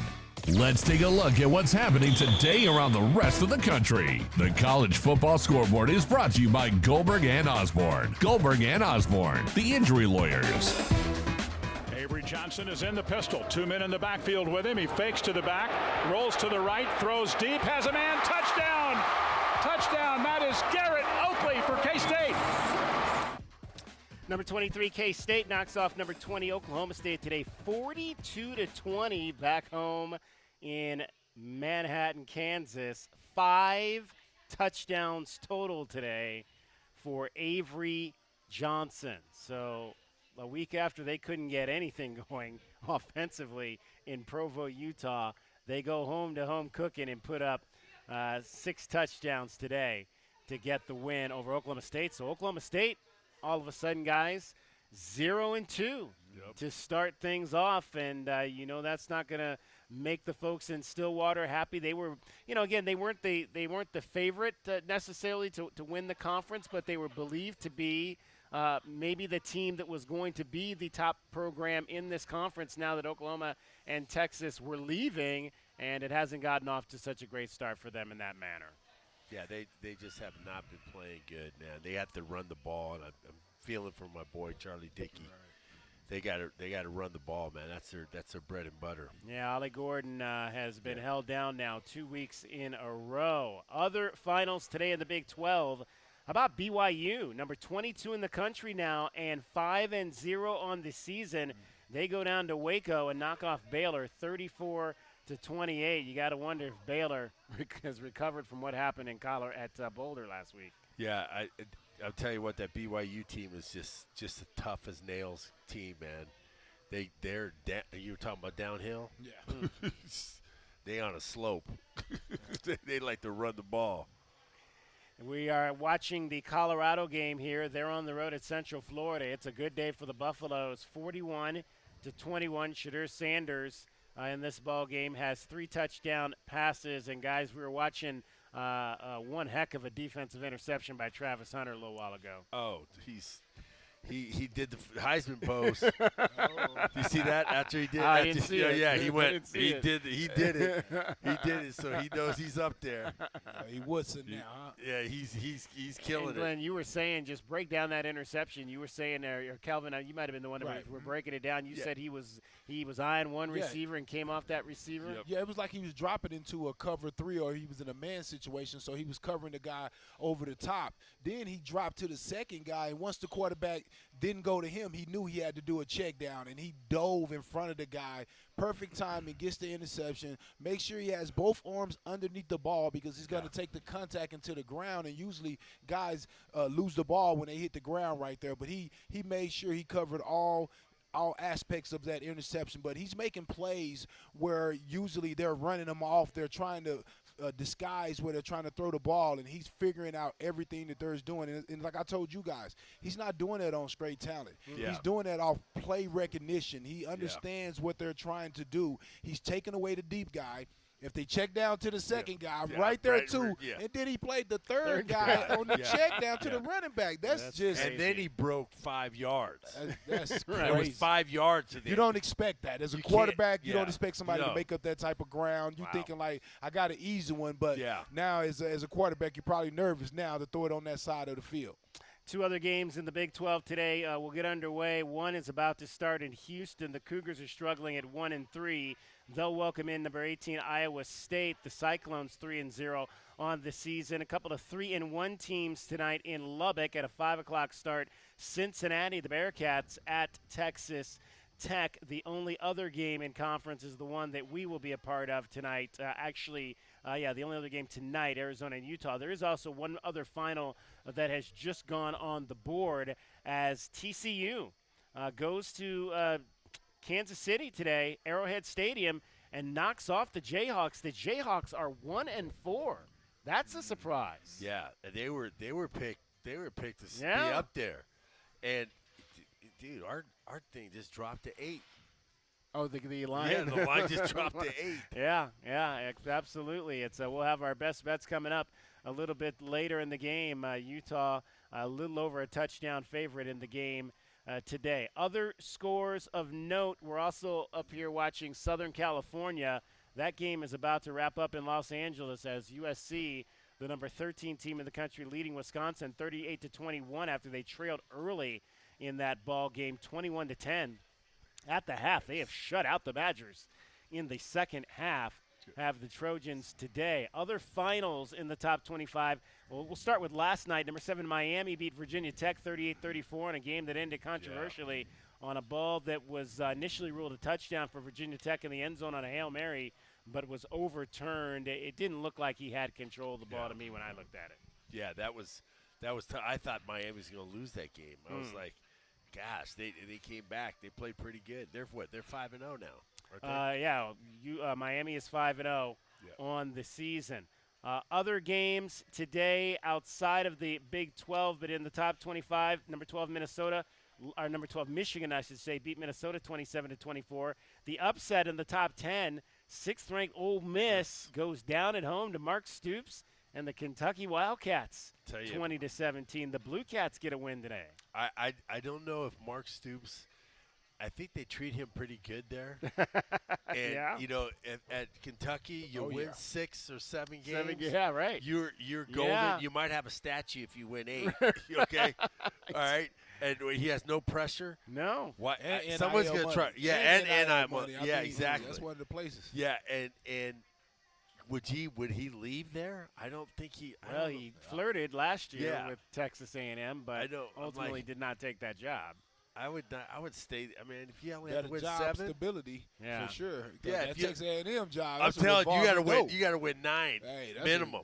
That's a revolver. Is that enough? Yeah, I don't think so. Yeah, 9 is the minimum. You need 10 or 11. Yeah. One other final in the top 25 today: Texas A&M at home. They get a win over Arkansas, 21-17. We'll have more scores coming up for you a little bit later. That's our first check of the scoreboard for today. The College Football Scoreboard is brought to you by Goldberg and Osborne. Goldberg and Osborne, the injury lawyers. All right, it is time for your first edition of DK with BB, sponsored by nobody. But maybe soon sponsored by somebody. We'll see. Ja'Cory Krosky-Merritt is doubtful for today. We're awaiting a ruling from the NCAA on his eligibility. Brent Brennan talked about that last week, as well as gave an indication there's no update this week either. I just feel bad for the young man. I really do. Brent, just to follow on Ja'Cory, do you feel like all the necessary due diligence was done from the program side to clarify what his situation was before he got here? I did. Through the compliance office, he was thoroughly vetted, and so now we're just waiting to see what the end decision or end result is with the NCAA. What went into your decision to punt Tyler Loop in that game? It was the operational time. He's just gets it off faster. And in terms of, you mentioned, obviously the special teams and some of the things you guys worked on. In terms of the punt and the blocking, the protections, using defensive linemen in that particular position, what goes into your philosophy there? We've kind of in the past. So in the shield? Yeah. So we've seen running backs. Those are always big bodies when you're a shield, when you're not a traditional punt formation team. Those are always big bodies, so they're always offensive or defensive linemen, just because they take up more space, and you're hopefully kind of trying to build a wall in front of the punter. When you reviewed the punt return play, did you believe that the play on Genesis was a foul? And do you send things to the conference for review in that aspect? Yeah, we send any plays that happen in the course of a game. We talk about, or we talk about as a staff, and then we send to the conference, which is fine. I mean, I think officials have one of the hardest jobs in the world. They have to see all that stuff in real time, and and everyone's always on their butt about good calls, bad calls. If you're an Arizona fan, you're pissed off. If you're a Kansas State fan, you're happy. You know what I mean? So they got a tough job to do also. Brent, you mentioned the defense having their eyes in the right place. So what are some of the things that you want them to be seeing that right now they're not seeing? Well, depending on whatever the call is, like sometimes those things change with motion or, zone scheme, that type of stuff. And I would say that, the biggest culprit would be just getting our eyes in the backfield, which is sometimes a tendency of young players. And we can't, our eyes need to be on our work. It can't be in the backfield. That is Brent Brennan with DK with BB, sponsored by nobody. Let me tell you something. The NCAA, you ever see that picture of the three monkeys? Hear nothing, see nothing, don't say nothing? Right. Yeah, that's the NCAA. That's what I just think. How can they do that to this kid? I mean, he played. They let him play. They said he was cleared, and then they pull him back. Right. That is just that I would sue the NCAA if I was him. He might just do that. Yeah. He might just do that. It's been a very unfortunate situation for Ja'Cory. Because there's no way U of A compliance lets that happen. Without they would have never put him in that game. Not exactly. I would hope not. I would No hope not. way. That's why I asked him the job. question. I was like, I remember Bill Morgan. He Yeah, was Bill on top Morgan. of everything. Yeah. He didn't let nothing slide. Yeah, exactly. So I can't see. Yeah, I can't Bill see Morgan. him not Oh, my being God. eligible. I can't see them going into a season with a guy that's so valuable to the team. Yeah. I mean, I guarantee you they would have recruited another running back. Oh, yeah. I mean, Absolutely. a veteran running back if they knew that they weren't going to be able to have this kid. I tried to ask you a question about the defensive linemen being the protectors and not running backs or linebackers. Yeah. You kind of skated away on me on that one. Yeah, he said everybody's doing it. You're right. And that's what and it I is. wasn't sure, what did he mean by a non-punt coverage? I didn't really understand what he was saying. We're in, non-traditional punt coverage. I didn't understand. It was non-traditional because usually they have linebackers and tight ends. Okay. They'll have some of those guys, or even a big fullback will be there. Right. Because now I think that you got block 8 guys. Well, I'm going to tell you what I think it is. I think what is happening is most people don't return. Most people don't return. So more than anything, I don't want to get blocked. Yeah. So you put those big guys right there in front to make it a tougher obstacle for the guys that have to go around. Because if they go around the big guys, the kick is off. Yeah. So I think it's more about the protection and trying to make sure that they get the kick off than thinking that there actually is going to be a punt return against you. Because if I'm a punt returner, I'm putting all my money on the punt returner beating that big fella. Down coming open field. But and you notice, Glenn, they're thinking that with the hang time and all the things that you practice with your punter, that everything is going to work out right, and sometimes it just go awry. Yeah. All right, Ortez Jenkins in the captain corner, Kelvin. Oh, yeah, man. Hey, excited to get to it. All right, that is coming up next. It's Meridian Wealth Management, Arizona Game Day, coming to you live from Corbett's off 4th. Get on down here, 38 TVs. They've got pickleball in the back. They've got a stage here, lots of live music. Our guy Pork Chop spins down here on country nights. It is a fun place to be here off of 4th Avenue.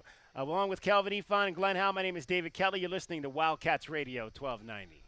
KCUB Tucson, a Cumulus media station. You're listening to the home of Arizona football, men's and women's basketball and baseball. This is Wildcats Radio 1290. Think of waking up with energy, standing tall and feeling free. Think First Chiropractic, good health is to enjoy. For over 30 years, Tucson has been putting its trust in First Chiropractic for auto and on-the-job injuries. They're locally owned and a proud sponsor of the U of A radio broadcasts. So if you've been injured, make the right choice first. First Chiropractic, good health is to enjoy. Does it feel like the price of everything is going up, up, up? We can't control the price of gas or groceries, but at Royal Kia, we never add market adjustments, even while other dealers add fees because inventory is limited. At Royal Kia, you can rest assured you won't pay market adjustments, and we stand by our transparent online pricing. Royal Kia, the dealership that's different. OAC plus tax, title, license, dealer installed options, and $529 doc fee. Royal Kia, Speedway in Columbus or RoyalKia.com. As Arizona's leading personal injury law firm for more than 35 years, Goldberg & Osborne agrees. Bear down, Arizona. With offices statewide, including Tucson and Sierra Vista, the Eagle gives you home field advantage. More than 2,200 5-star Google reviews prove Goldberg & Osborne has the playbook for any situation. So after an accident, let the attorneys voted best personal injury law firm 4 years in a row tackle that insurance company and get you the settlement you deserve. Goldberg & Osborne, 1-800-THE-EAGLE. As coach of the Wildcats, I know the importance of teamwork. Right Way Heating, Cooling, and Plumbing is the ultimate team when it comes to your home's comfort. Is your AC system more than 10 years old and costing you too much in repairs? Beat the heat, call Right Way. Get a new system with 10-year parts warranty, 10-year labor warranty, and 60 months no interest financing. Make replacing easier on your wallet. Call today. Don't delay. Call or text 520-657-0699.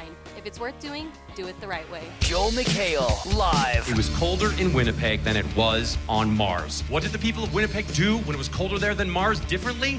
Nothing. They sent their kids to school. They were just like, run! As seen on Netflix. Friday, October 18th, 8 p.m. Diamond Center at Desert Diamond Casino Sahuarita. Tickets on sale now at the Rewards Center or online at etix.com. Don't miss Joel McHale live.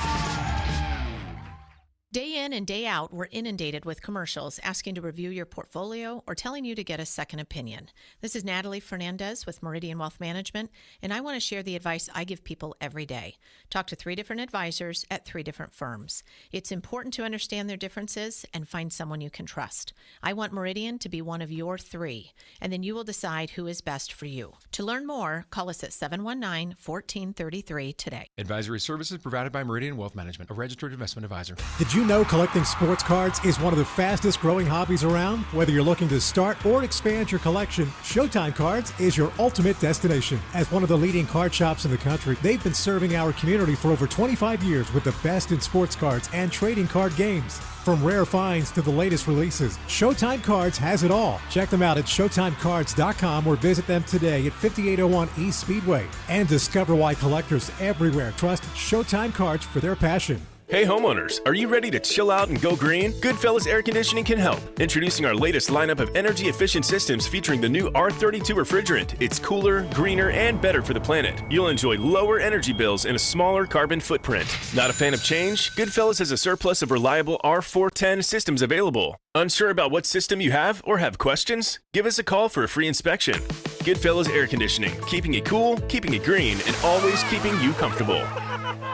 My brother-in-law died suddenly, and now my sister and her kids have to sell their home. I knew we could not put off getting life insurance. An agent offered us a 10-year, $500,000 policy for nearly $40 a month. SelectQuote found us identical coverage for only $18 a month. Call SelectQuote at 1-800-452-5050 or go to SelectQuote.com. I am now. 452-5050. I had to fill.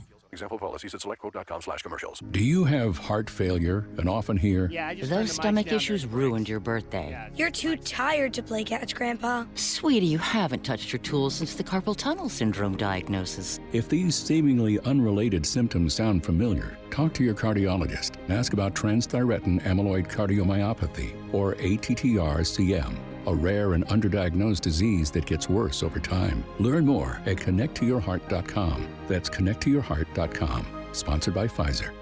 Our Window Depot coverage of U of A football continues. This is the Meridian Wealth Management Arizona Game Day pregame show on Wildcats Radio 1290. Now back to your hosts, David Kelly, the tight end Glenn Howell, and the captain, Kelvin Ifan.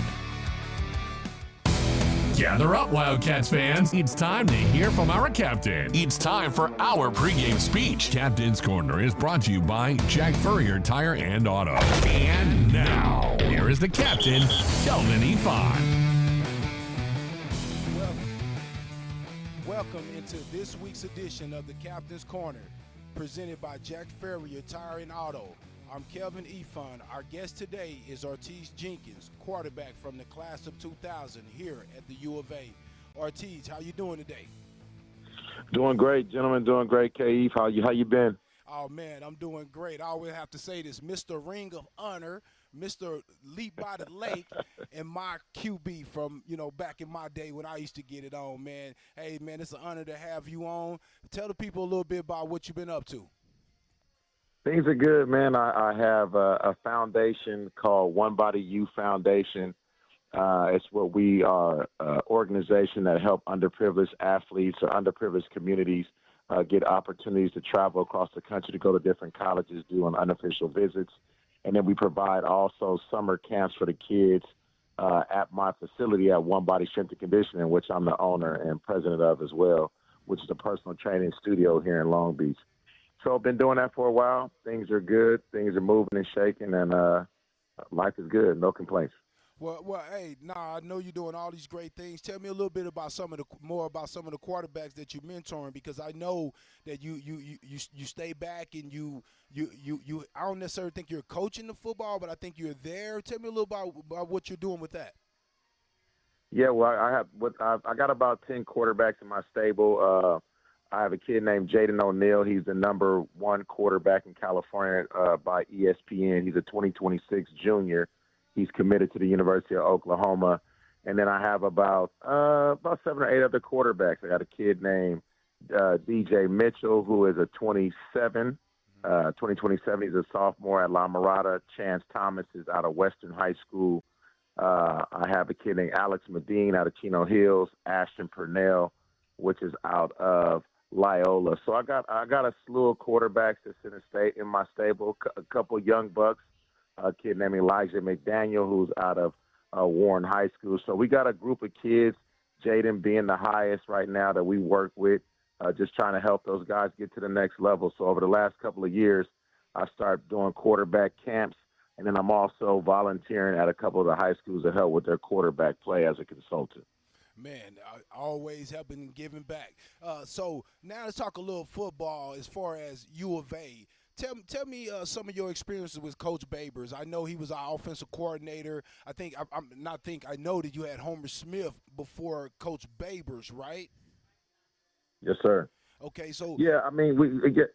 If you want, you just talking basically about my experiences with Babers and Homer. Well, just as changing offensive coordinators, because I think right now when you change, we change coaches and we change offensive coordinators, and I tell people, I say it's like changing jobs or whatnot. It takes a little time to get to know kind of what everybody doing and kind of getting everybody meshed together. And I just wanted you to speak to a little bit of that. I mean, I know it was pretty seamless for you. I mean, you guys went 12-1, but we had a couple of quarterbacks, we had a lot of people we had to share the ball with. So I just wanted you to speak to a little bit of having to change offensive coordinators.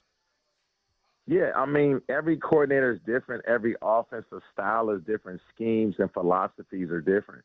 And you come from, having one coordinator that you feel really good with or coaching staff that you feel really good with, and then you go to a different quarterback style offensive coordinator and coaches, and it takes a little time to gel. It's never going to just be happy-go-lucky because, like I said, the schemes are different. But also you guys got to remember, too, what people have to remember, each year is different. So now you have teams that have a chance to watch tape, have a chance to look at Noah, have a chance to watch T-Mac, and really try to scheme on ways to take away the things that our star players do well. So it's our job, it's a coach's job to find opportunities to counter and utilize your players to their best ability. But it takes time. We're 3 games in, and we got a long season ahead of us. So I think we're okay. We just got to make adjustments, and the players have to understand that you've been scouted now. You're not going to you're not going to catch anybody off guard anymore. And tell me and speak to this, having an offensive coordinator as a head coach, right? And now having an offensive coordinator that's coaching under a head coach. Tell the people a little bit about the difference in that, because I always told people with Coach Fish, he could just call whatever he wanted, and he didn't have to second guess with the defense. He didn't have to second guess with the head coach. He can just go for it, and if it worked, it worked. If it didn't, it didn't. And then also speak to Noah being successful with Coach Fish and kind of having their way of kind of doing things, and now trying to figure out what's going to be the comfort level and what's going to be the place where him and Coach Babers could work together best. Yeah, I think, again, I'll speak back to, I think it's all about time. It takes time for things to gel. It takes time for Coach Babers to be able to see things enough in practice by the guys so that he can feel comfortable with letting them do what we all know they can do. But again, my firm belief is that when you've been on tape for so many games and people get a chance to really scout you, they're going to try to figure out ways to take away the things that we do great. and some of the things that Noah does great, of course, they're going to try to put him in positions to where he doesn't do as well. And I think, again, it's all about a little bit of time in jail. You know, if we win last week at Kansas State, people probably aren't even having any questions about it. Right. But because of some of the struggles with the offense a little bit, and it's going to make people kind of question, well, maybe it's the coaching because we did it last year. Well, each year is different. You lose a couple pieces up front. You know what I mean? Guys are better, you know, on some areas, and guys are worse in some areas. Right. It's just part of the process, Keith. You know how this goes. Yes, it is a daily grind. You got to get better every day, every week, every month. And if you don't, the next guy is getting better. So far as with the coaching under, you know, Babers, I think, has a good enough relationship with Coach Brennan, and where, you know, I'm sure Coach B gives him, you know, free reign, meaning as in Coach Brennan, they're both B's. I guess I just missed on that one. But basically, they should have, I'm sure he has free reign to make calls and make plays. And if Coach Brennan wants something done, and I'm sure his communication is very clear and precise about, hey, let's take a shot, or, you know what, let's run the ball, or whatever the case might be. So I just think it's going to take some time. I think tonight is a great test. I think today is a really tough game, a physical game. It's going to be one up front. It's in a hostile environment. And I think tonight is going to be a really good test to see what we can do. Well, we have a former Wildcat that's on this staff right now, and I know it's always important to me, you know, to have a guy on there, especially a guy with the type of experience Bobby Wade has at the receiver position as a coach. Tell me a little bit about how important it is to have him here as a former player, also a guy with that type of experience, and how do you think that helps the receivers and a guy like T-Mac? One of the best to do it. That's why he's a Ring of Honor guy. That's why he's All-American. That's why he played as many years he played in the league. And a guy that really understands and knows how to relate to the players because he's done it. Been an All-American, name is in the stadium, played in the league. All of the things that T-Mac is going through now and will continue to go through as he finishes out this year and goes into the NFL next year. So I think it's a great opportunity for T-Mac to soak up as much information as he can and learn from it. And I also think it's good for Bobby as an upcoming coach to be able to learn from T-Mac and the rest of the guys in his room, because it's not always about the coaches knowing everything. You got these players are out there on the field making plays, and they're out there boots on the ground. So you got to learn from the kids as well. And that, to me, is where the happy balance is, and I think Bobby's done a great job. I talk to Bobby probably once a week.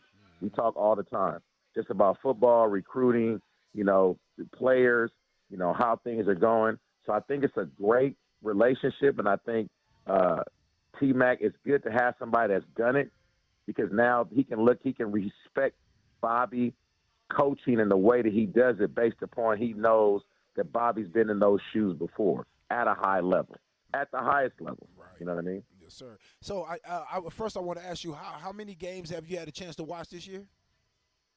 So I watched the first two games. Okay. I didn't get a chance to see the Kansas game. I watched a little bit of NAU, and I watched the New Mexico State game. I mean, you know, so it was, you know, I watched it.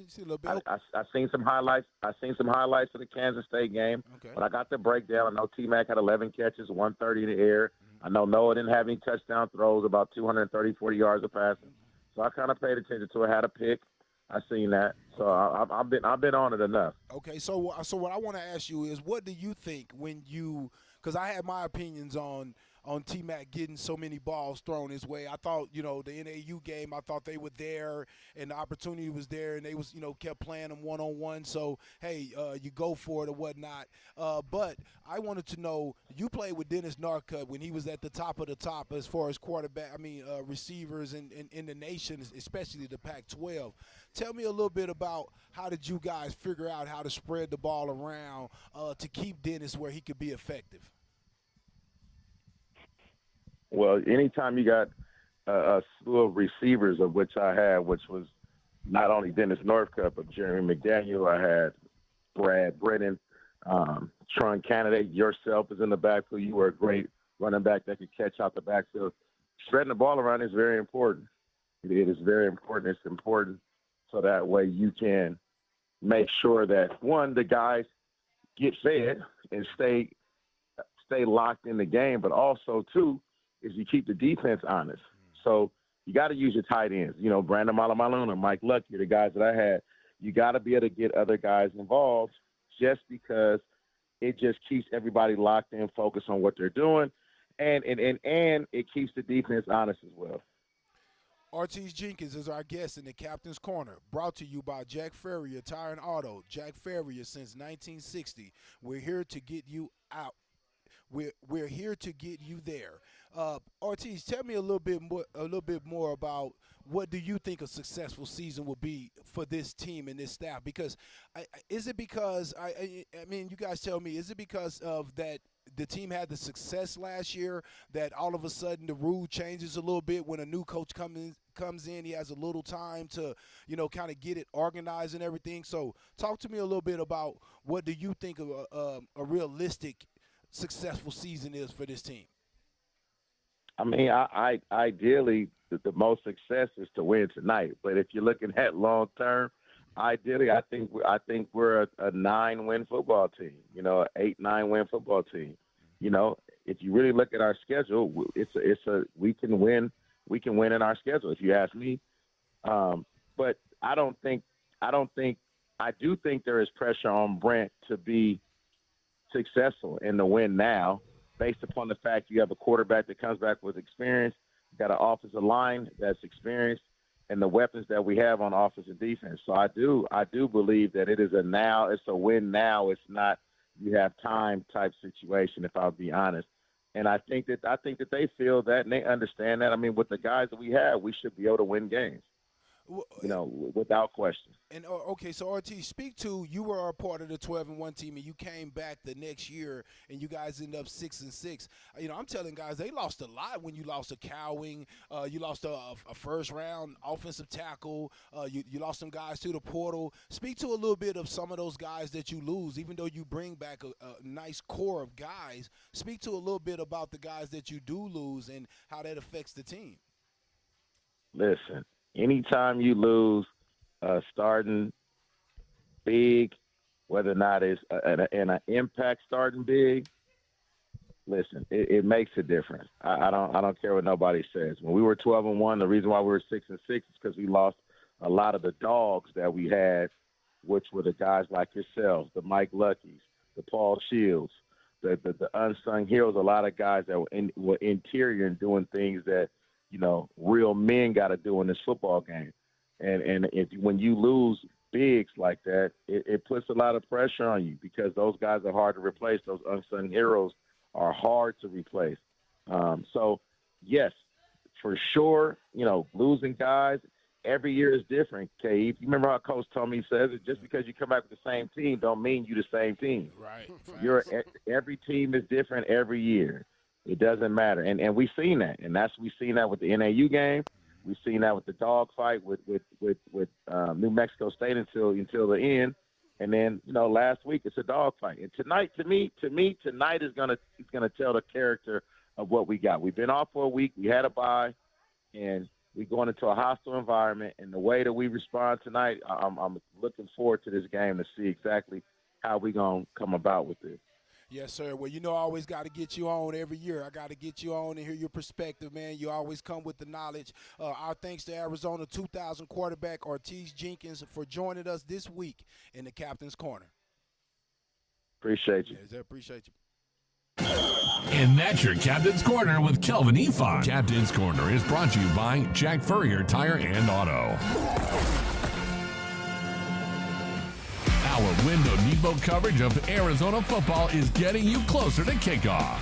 This is Meridian Wealth Management Arizona Game Day. Hour 2 of the pregame show is brought to you by Dave & Buster's Tucson, Dorado Rock, Goodfellas AC, Humane Society of Southern Arizona, Lexus of Tucson, Recon Auto Detail, Right Way Heating, Cooling, and Plumbing, Rocking KA Master Plan Community designed by nature, University Termite and Pest Control, and by Meridian Wealth Management. Wealth well managed, life well lived.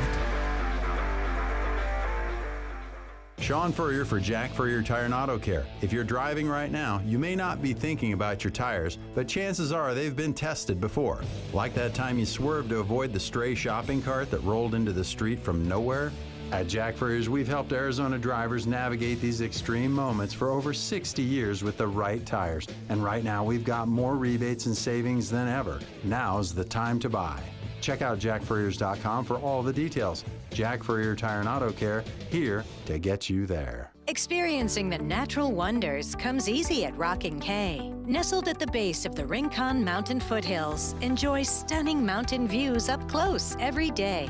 In the top-rated Vail School District, Rockin' K is close to work, shopping, and services. Tour 18 model homes by top-tier builders, offering move-in ready homes and special incentives. LiveRockingK.com. Proud U of A radio broadcast sponsor.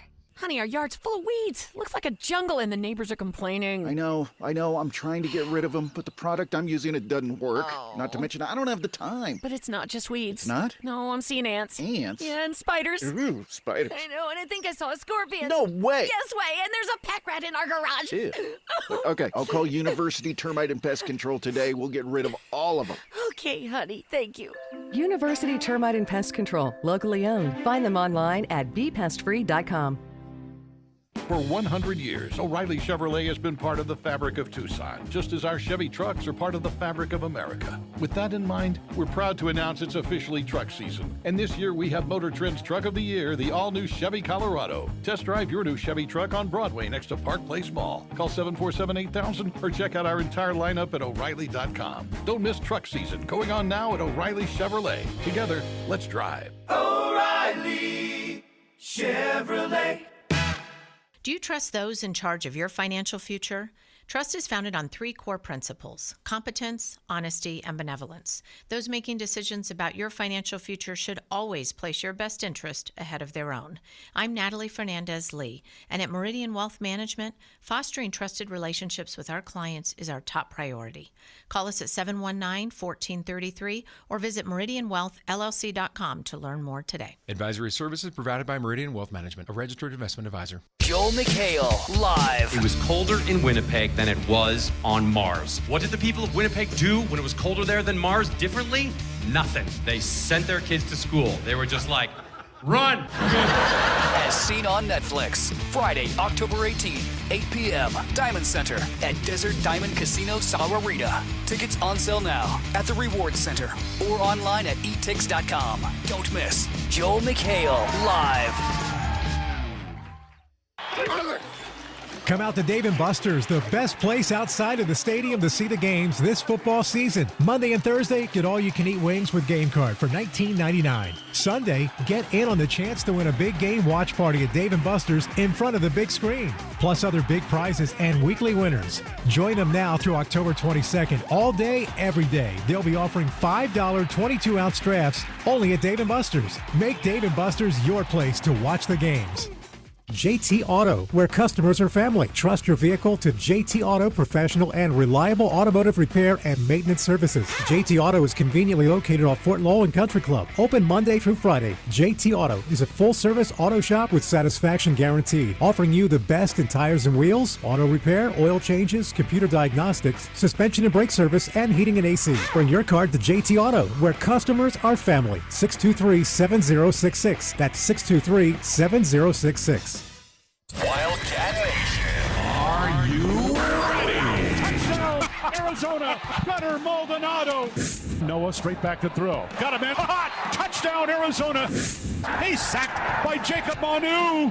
And it's picked off. Trayton Stukes. Nobody close to Tetaroa McMillan. Let's go. Air down, Cats. Our window depot coverage of U of A football begins with Meridian Wealth Management Arizona Game Day. The pregame show is brought to you by Meridian Wealth Management. Wealth well managed, life well lived. We're counting down to kick off on Arizona football. This is Wildcats Radio 1290. We are back out here. Corbett's off of 4th. Come on down, stop by. They got, close to 40 TVs down here. You can watch the game tonight, I'm sure, once the sun goes down.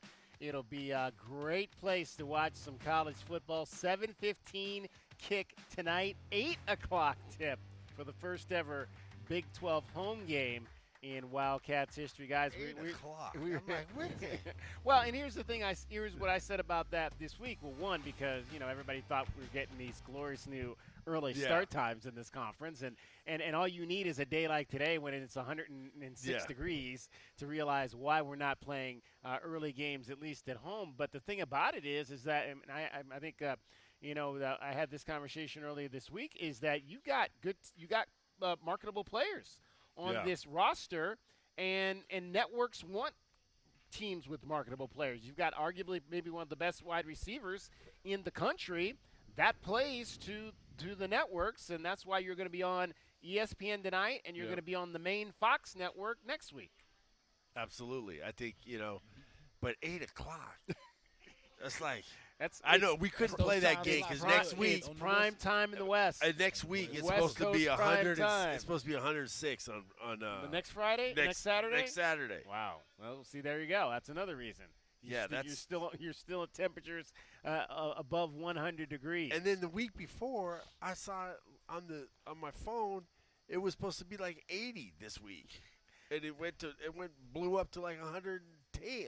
So if you want a bad program, I'm sure you can certainly play at 6 o'clock or 5 o'clock or 4 o'clock on ESPN Plus. Yeah. If you're a bad program, and you don't have anything to offer to the major networks, so be happy that Arizona's got something to offer to these major networks. Well, we'll get to see one of our old friends again tonight. We saw him last year when the Wildcats took on USC. Dorian Singer on his third school, finishing things up at the University of Utah, and had a big ball game last week against Oklahoma State. 7 catches for 95 yards. He already has 17 catches last year. He only had 24.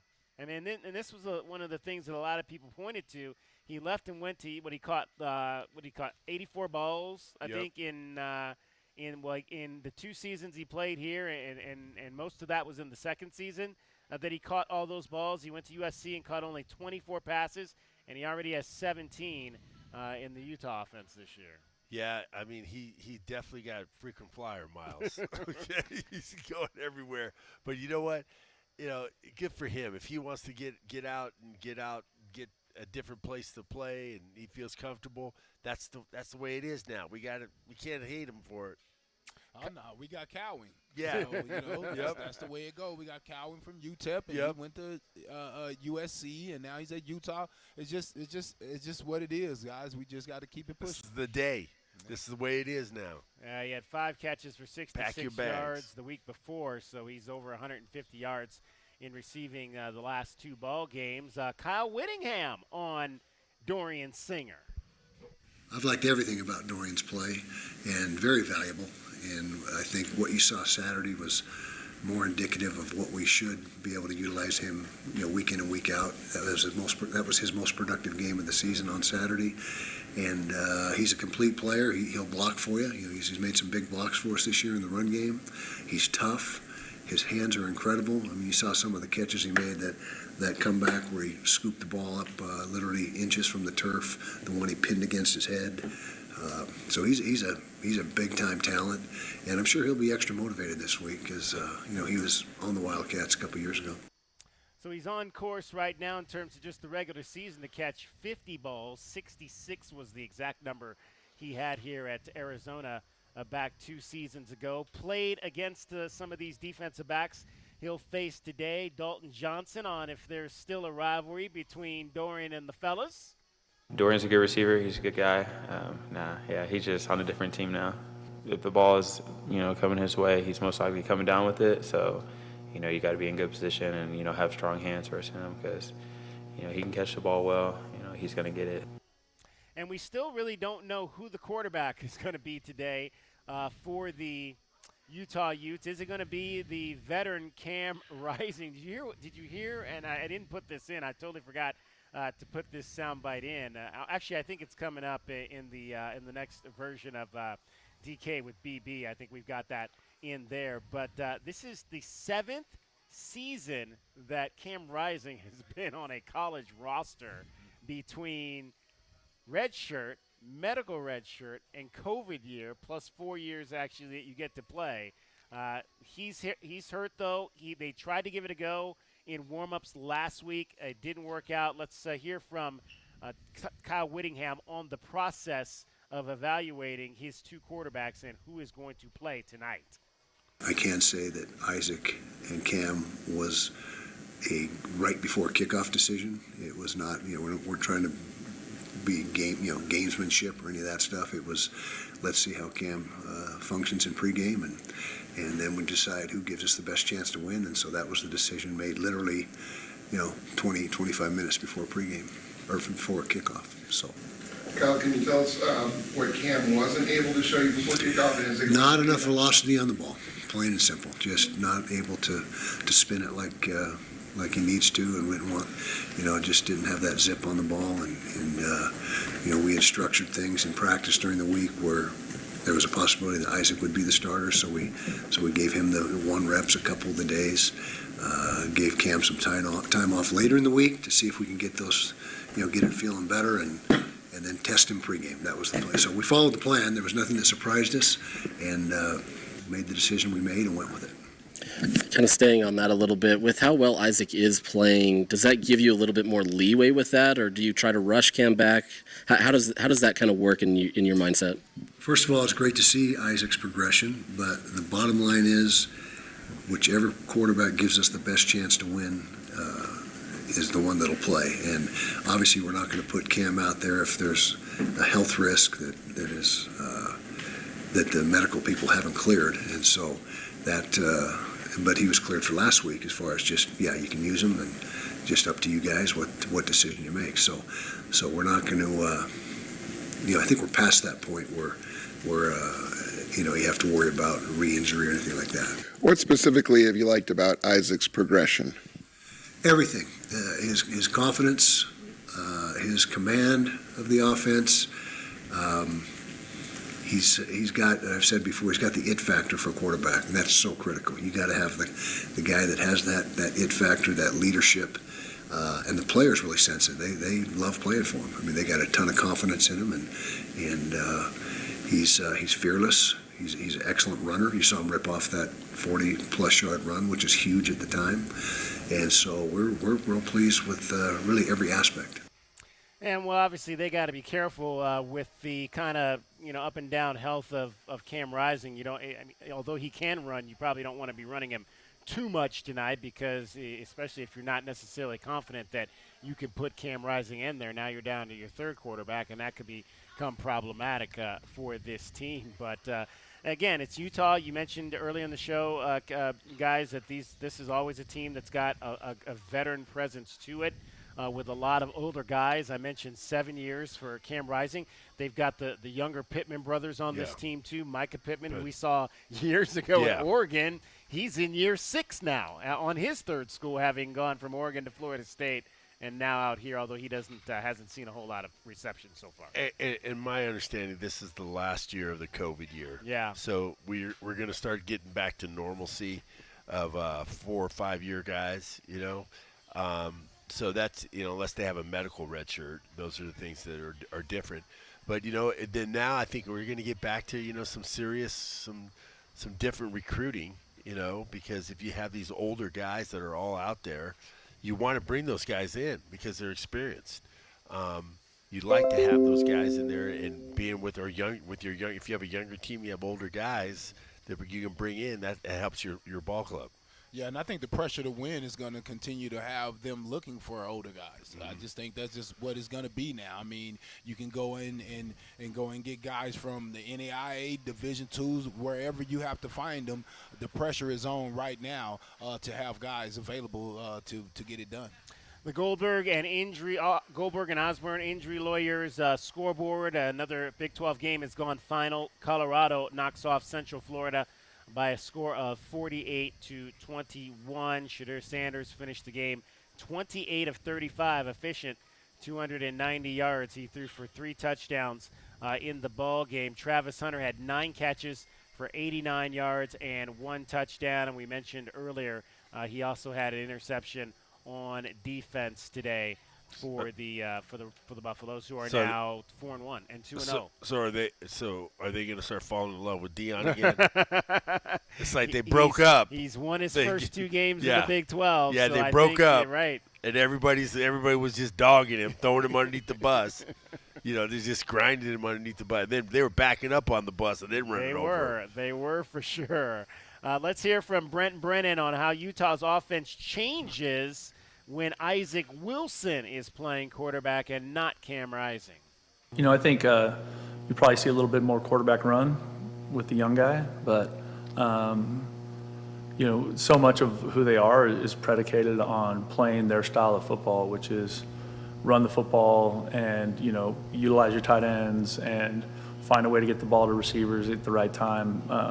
They've always been, Andy Ludwig is a fantastic football coach. He's been doing it forever. So they've got a hell of a football team. They do have that for sure. It's going to be a tough task. I believe the number I saw, they are 33-2 in their last 35 games at Rice-Eccles Stadium. Not an easy place to go into and win for sure. All right, 1 hour still to go, or we're in our final hour. Let's tell you what we've got in this final hour coming up for you. Let's take a look at the Right Way Rundown and see what's coming up on our pregame show, brought to you by Right Way Heating, Cooling, and Plumbing. Doing things the right way. All right, 2 segments to go. We'll have our Pest of the Game straight ahead. Our second version of DK with BB, sponsored by nobody. Keys to the game. Best bets, line down to 8. Are you taking the Wildcats and that 8 points tonight? We'll see what our crew says about that. It's Meridian Wealth Management, Arizona Game Day, coming to you live from Corbett's off 4th Avenue. Watch the game here. They have got close to 40 TVs. They'll have a big screen on the courtyard once the sun goes down, and plenty of opportunity to take a break and play some pickleball as well. All right. Kelvin Efon is here. Glenn House here. We got our whole crew down here. My name is David Kelly. You're listening to Wildcats Radio 1290.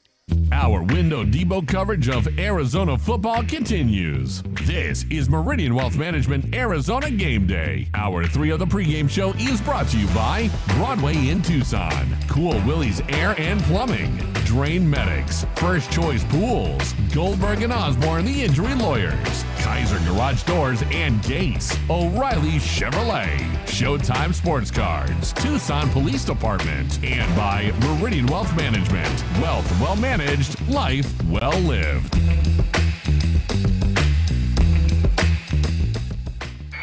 Go Wildcats! As a new season starts, the Tucson Police Department bears down with the Tucson community. We are looking to build our team, and we need you. Interested in joining our starting lineup? Visit jointucsonpd.org. Join our team and score a great career. From our commissioned officers to our professional staff, the Tucson Police Department proudly stands behind the Arizona Wildcats. Bear down and apply today at jointucsonpd.org. Do you often worry you left your garage door open? With the LiftMaster Garage Door Opener powered by MyQ, you'll never worry again. You can control, secure, and monitor your garage from your smartphone anytime from anywhere through the MyQ app. As an authorized LiftMaster dealer, we have smart openers designed for your needs, including belt drive motors for ultra-quiet operation, integrated camera for live video streaming, and battery backup that lets you in when the power is out. The team at Kaiser Garage Doors and Gates are your locally owned LiftMaster professionals. Visit kaisergarage.com to learn more. There are many reasons you might need Dorado Rockin' Materials. A few bare spots in the yard, the driveway needs filling in, or it could be that the yard needs a whole makeover. Whatever the reason, if your yard has the summertime blues, Dorado Rockin' Materials has everything from sand to boulders and every rock and pebble in between. If you need help spreading it, we have options for that too. Call 400-4233. Dorado Rockin' Materials. The right service, the right product, the right price. As coach of the Wildcats, I know the importance of teamwork. Right Way Heating, Cooling, and Plumbing is the ultimate team when it comes to your home's comfort. Is your AC system more than 10 years old and costing you too much in repairs? Beat the heat, call Right Way. Get a new system with 10-year parts warranty, 10-year labor warranty, and 60 months no interest financing. Make replacing easier on your wallet. Call today. Don't delay. Call or text 520-657-0699. If it's worth doing, do it the right way. Hi, this is Peter Costa, former governor of the New York Stock Exchange and proud member of the Advisory Business Council with Meridian Wealth Management. One thing I've learned over 40 years on the floor is the value of a trusted...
Fade again to the corner, caught McMillan, touchdown Arizona. Hey, that's a great drive by Noah Fafita. Excellent job by a freshman. And for Noah Fafita, that'll be one to remember, his first. Wow, to his buddy. His first touchdown pass as a collegiate came 2 seasons ago. Last time the Wildcats went to Salt Lake City, and it has become the connection. Noah Fafita to Tetairoa McMillan that has risen this program to some nice heights in their 3rd season in it. And it is a game that Noah Fafita remembers very well. Yeah, I think I just kind of remember my whole family was there, so I kind of knew it was special. That's kind of, I couldn't wait for that game, whether I was playing or not. And then actually the night before, T-Mac was my roommate, and I was just kind of telling him that I had a feeling that my first touchdown would be to him in that stadium. Like I said, God don't make mistakes, and it happened. And now I'm excited to see what script God has written for this Saturday. There you go. And just to let J-Dub back in studio, I'm going to let you know we're going to go out of order here. We're going to jump to the next cut, 8.3, because Noah actually grew up with Utah Utes in his family. I grew up going to Utah games, watching Utah games. Obviously, I had 2 uncles that went to the University of Utah, my Uncle Venny and then my Uncle Kelly Talavo, who went there as well. So grew up watching a lot of Utah games, so I kind of know a lot about their past, which is why I have a lot of respect for them. But looking forward to kind of going into that stadium and being able to compete. And again, it's the teams in Utah, whether it's Utah, whether it's BYU, have always been very strong in the Polynesian community. A lot of those folks follow the Mormon religion. And so it's one that these kids like Noah grow up watching those games and seeing those teams and following in those footsteps along the lines. And we're fortunate that those guys chose to come in and be a part of our program here at Arizona, for sure. Absolutely. And it's going to be like, like I was just telling Kelvin off the air here, is that those guys they're going against their homies. Yeah. It's like it's going to be a little bit of a you're going to be who's going to get the best of who. You know, it's a rivalry. Yeah. It's a rivalry. You got to show them that you're better. And you do that regularly in everything and that you're doing, but this is a little extra sauce on it, I think. Definitely the opportunity to compete against your brother, basically. Yep. So, and as I always talk about, too, when you go back home, who got the rights to brag? Yeah. Yep. All right, time for our second edition of DK with BB, sponsored by nobody. So, Brent Brennan, where's the tight end in this offense? Brent, 7 tight end catches through the first 3 games. How have you evaluated that, and what's the plan to try and get your tight ends, and in particular, Kean, more involved in this offense? Yeah, absolutely. We want Kean and Sam and all those guys to be more involved, and I think that's one of those deals where every game is a different game, and depending on how you're playing or who you're playing, sometimes those opportunities present themselves more than others. But in our previous life, we've always been a heavy tight end pass game football team, and so we definitely want to get those guys more involved. Do you think there are opportunities there that Noah is not seeing right now? I think there's opportunities there that, maybe it's a combination of whether guys are covered or they have good coverage for it, or we're not winning against the person we're playing against, or Noah's going somewhere else in his progression because the guy's not open on time or it wasn't there. So I think there's a lot of, we've been obviously diving hard into our pass game and our scheme in the last 10 days, and I'm excited to see what it looks like as we keep going throughout the week. Obviously, last week you spoke about wanting to focus the defense and work on their eyes. How do you feel that's progressed through the bye week? I think it's been great. I have a ton of faith in Coach Aquina and that staff, in terms of just, playing in the secondary and eye discipline. There's few that have done it as well as Coach Aquina has over the years, and so I'm confident that we're going to play better there. In terms of your role on Gameday, how involved are you in terms of the play calling? Are you constantly in Dino's ear suggesting what you want or what you think might work here? How does that dynamic work? I'm a little bit more big picture that way, just kind of talking through what they're seeing, listening to what they're talking about. If I have a suggestion, I'll say it, but I normally let those guys do their job. And in terms of your role on Gameday, how involved are you in terms of the play calling? Are you constantly in Dino's ear telling him what you want to see in certain situations? So what's that dynamic like on game days? I'm a little bit more big picture that way, just kind of talking through what they're seeing, listening to what they're talking about. If I have a suggestion, I'll say it, but I normally let those guys do their job. Coach, what do you kind of see as the differences between Isaac Wilson and Cam Rising? The decade of college football experience, I think we always talk about that as coaches, that there's no substitute for live bullets, and Cam has had so many opportunities in big games and big moments and big arenas and that part of it. But Wilson looks like a really good player, and he obviously handled that situation great last weekend, and that's as tough of an environment as you're going to have to play in at Oklahoma State. So, I think, whoever we end up playing against, we're going to be playing against a really good player. Their defensive end, I believe it's finisher number 7. What makes him so disruptive down there? It's amazing having coached against Utah over the years. It seems like they've always got a bunch of guys in the defensive front that, give you fits. And, he's just the next in a long line of just high quality players. I think the best thing they do defensively is that they just play hard. And I give Coach Whittingham and that staff just, Morgan, just a ton of respect for that, because they play their tails off. And then they combine that with talented players. And that's why they've had such effective defense for so long. When you looked at the holding penalties in the Kansas State game, were there any consistencies that you saw to what guys were doing that are correctable right away? Yeah, I think, one of those was on Wowo, who's a really good player, and he was out in space, and he's blocking a guy that's a little bit smaller than him, and the guy made a move, and he just got his hands outside the core, and those holding penalties are easy to see out there in space. And then, with Rhino, that was just a young player on a 6-year senior who's a good player, right? And so those are learning lessons for him in terms of his hand placement and his technique. And, Coach Josh has been working tirelessly at that over the last couple of weeks to try and get that fixed.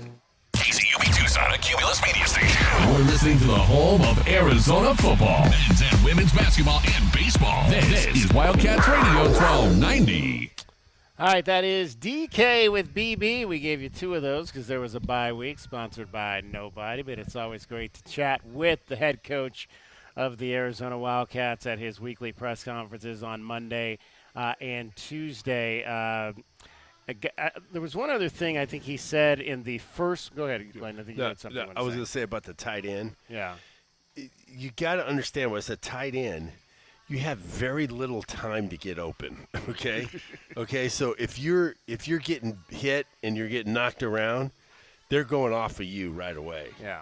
Okay, so they're going off of you right away. So that could be a factor, and I was looking at some of the film. The tight ends are getting bumped around too much. They are getting bumped around. They got to be avoiding contact. They got to get to their spot. So it's real important for them to do that. And if they figure that out, I think they're going to be open. McLaughlin was excellent at doing that, avoiding contact, getting to a spot, stemming guys, getting them going one way and then come back the other way. He was pretty good. So they have to get better at that too. So it's not all. I don't think it's all on Noah. All right, let's find out who's going to be that Utah Ute that gets underneath the Wildcats' skin tonight. Who is the pest the Wildcats need to be free from to win today's game? The Pest of the Game is brought to you by University Termite and Pest Control. BePestFree.com. All right, who's going to be that pest? Is it going to be somebody on offense? Is it going to be somebody on defense that gets underneath the Wildcats' skin? Glenn Howe, you can go first. My pest of the game is going to be Micah Bernard, man. Micah Bernard. The big boy. He just runs, and if we can stop him, if we can keep him under 100, we got a chance. Calvin Efon, what do you think?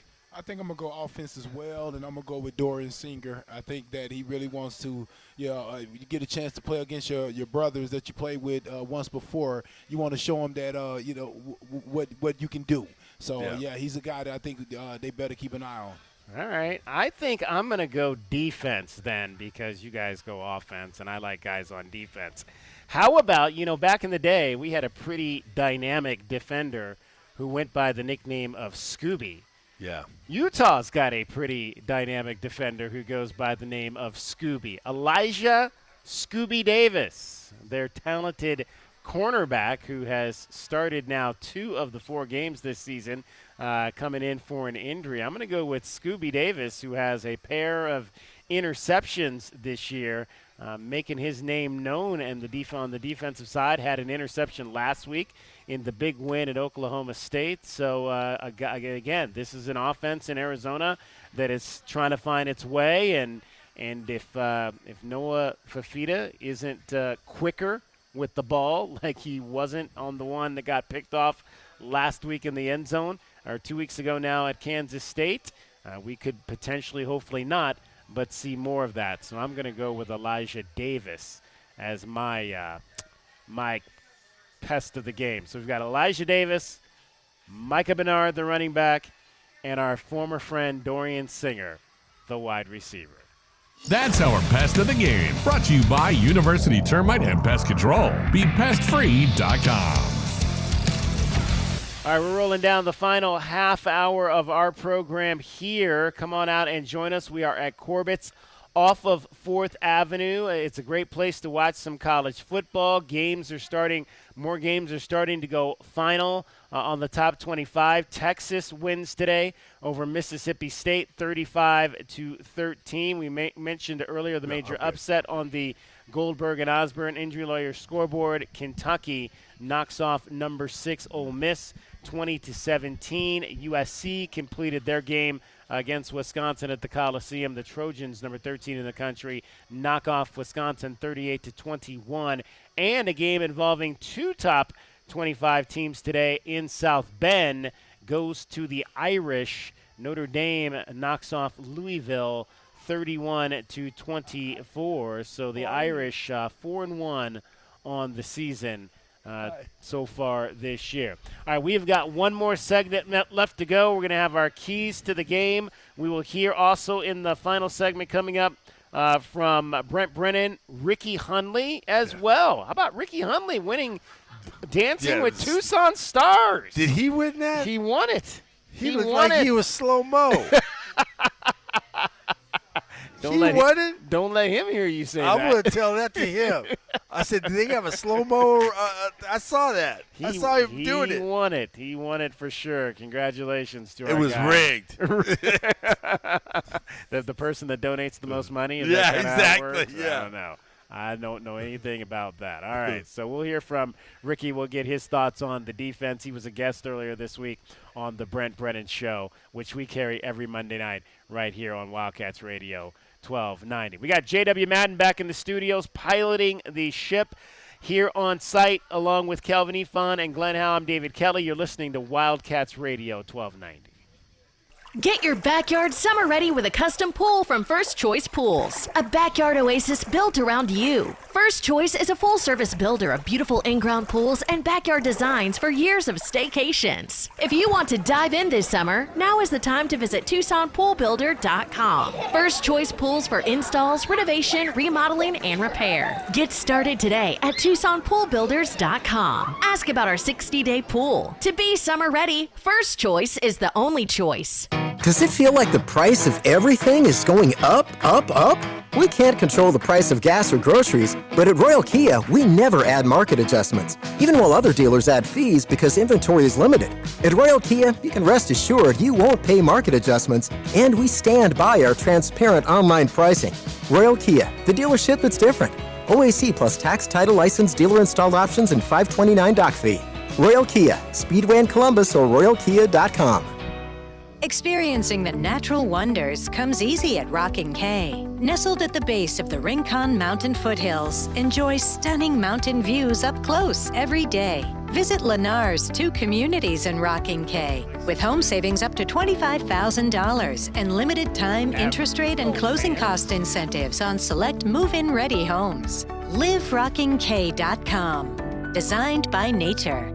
Proud U of A radio broadcast sponsor. Honey, our yard's full of weeds. Looks like a jungle and the neighbors are complaining. I know. I'm trying to get rid of them, but the product I'm using, it doesn't work. Oh. Not to mention, I don't have the time. But it's not just weeds. It's not? No, I'm seeing ants. Ants? Yeah, and spiders. Ooh, spiders. I know, and I think I saw a scorpion. No way. Yes way, and there's a pack rat in our garage. Ew. Okay, I'll call University Termite and Pest Control today. We'll get rid of all of them. Okay, honey, thank you. University Termite and Pest Control, locally owned. Find them online at bepestfree.com. As Arizona's leading personal injury law firm for more than 35 years, Goldberg & Osborne agrees. Bear down, Arizona. With offices statewide, including Tucson and Sierra Vista, the Eagle gives you home field advantage. More than 2,200 5-star Google reviews prove Goldberg & Osborne has the playbook for any situation. So after an accident, let the attorneys voted best personal injury law firm 4 years in a row tackle that insurance company and get you the settlement you deserve. Goldberg & Osborne, 1-800-THE EAGLE. The Window Depot has everything you need to create the kitchen or bathroom of your dreams. Browse the aisles of in-stock cabinets available in a variety of sizes and configurations and instantly elevate your space today. Visit a showroom and let our experts guide you. Whether you're choosing from ready-to-go designs or creating a custom masterpiece, we can help you select the perfect wood type, color, and style, and top it off with unique hardware to complete your look. Find a location near you at thewindowdepot.com. The Window Depot, more than a window store. Hi, this is Tim Couch, retired NFL quarterback for the Cleveland Browns,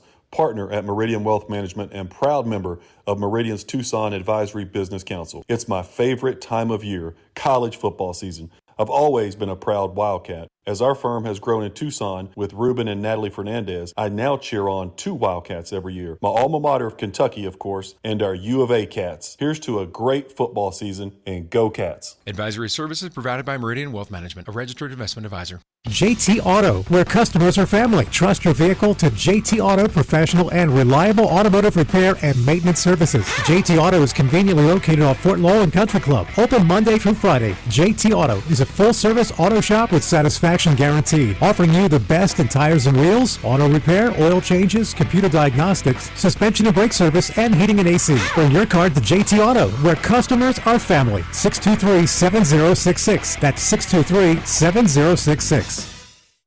Our Window Depot coverage of U of A football continues. This is the Meridian Wealth Management Arizona Game Day pregame show on Wildcats Radio 1290. Now back to your hosts, David Kelly, the tight end Glenn Howell, and the captain, Kelvin Ifan.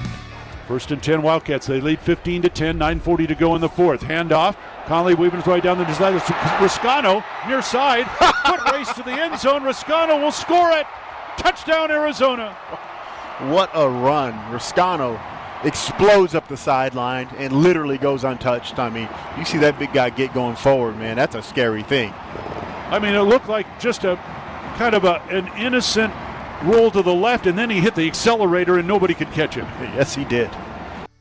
Well, we'd like to get back to seeing some running game for sure here tonight in Salt Lake City for the Arizona Wildcats, whether that's Kedrick Riscano or obviously you've got Rayshon Speedy Luke and Quale Connolly as well from those guys. Get it back going. That's what you want to see because, as we mentioned at the top, you're going to need to run the football tonight to have a chance to win in Salt Lake City. I mentioned in the last segment the question that I asked Brent Brennan earlier this week about the difference between the two quarterbacks. That apparently that was not in our BB DK with BB segment. So let's let you hear that now. J-Dub said he had it back there. Here's what the coach said when I asked him about the difference between the two quarterbacks.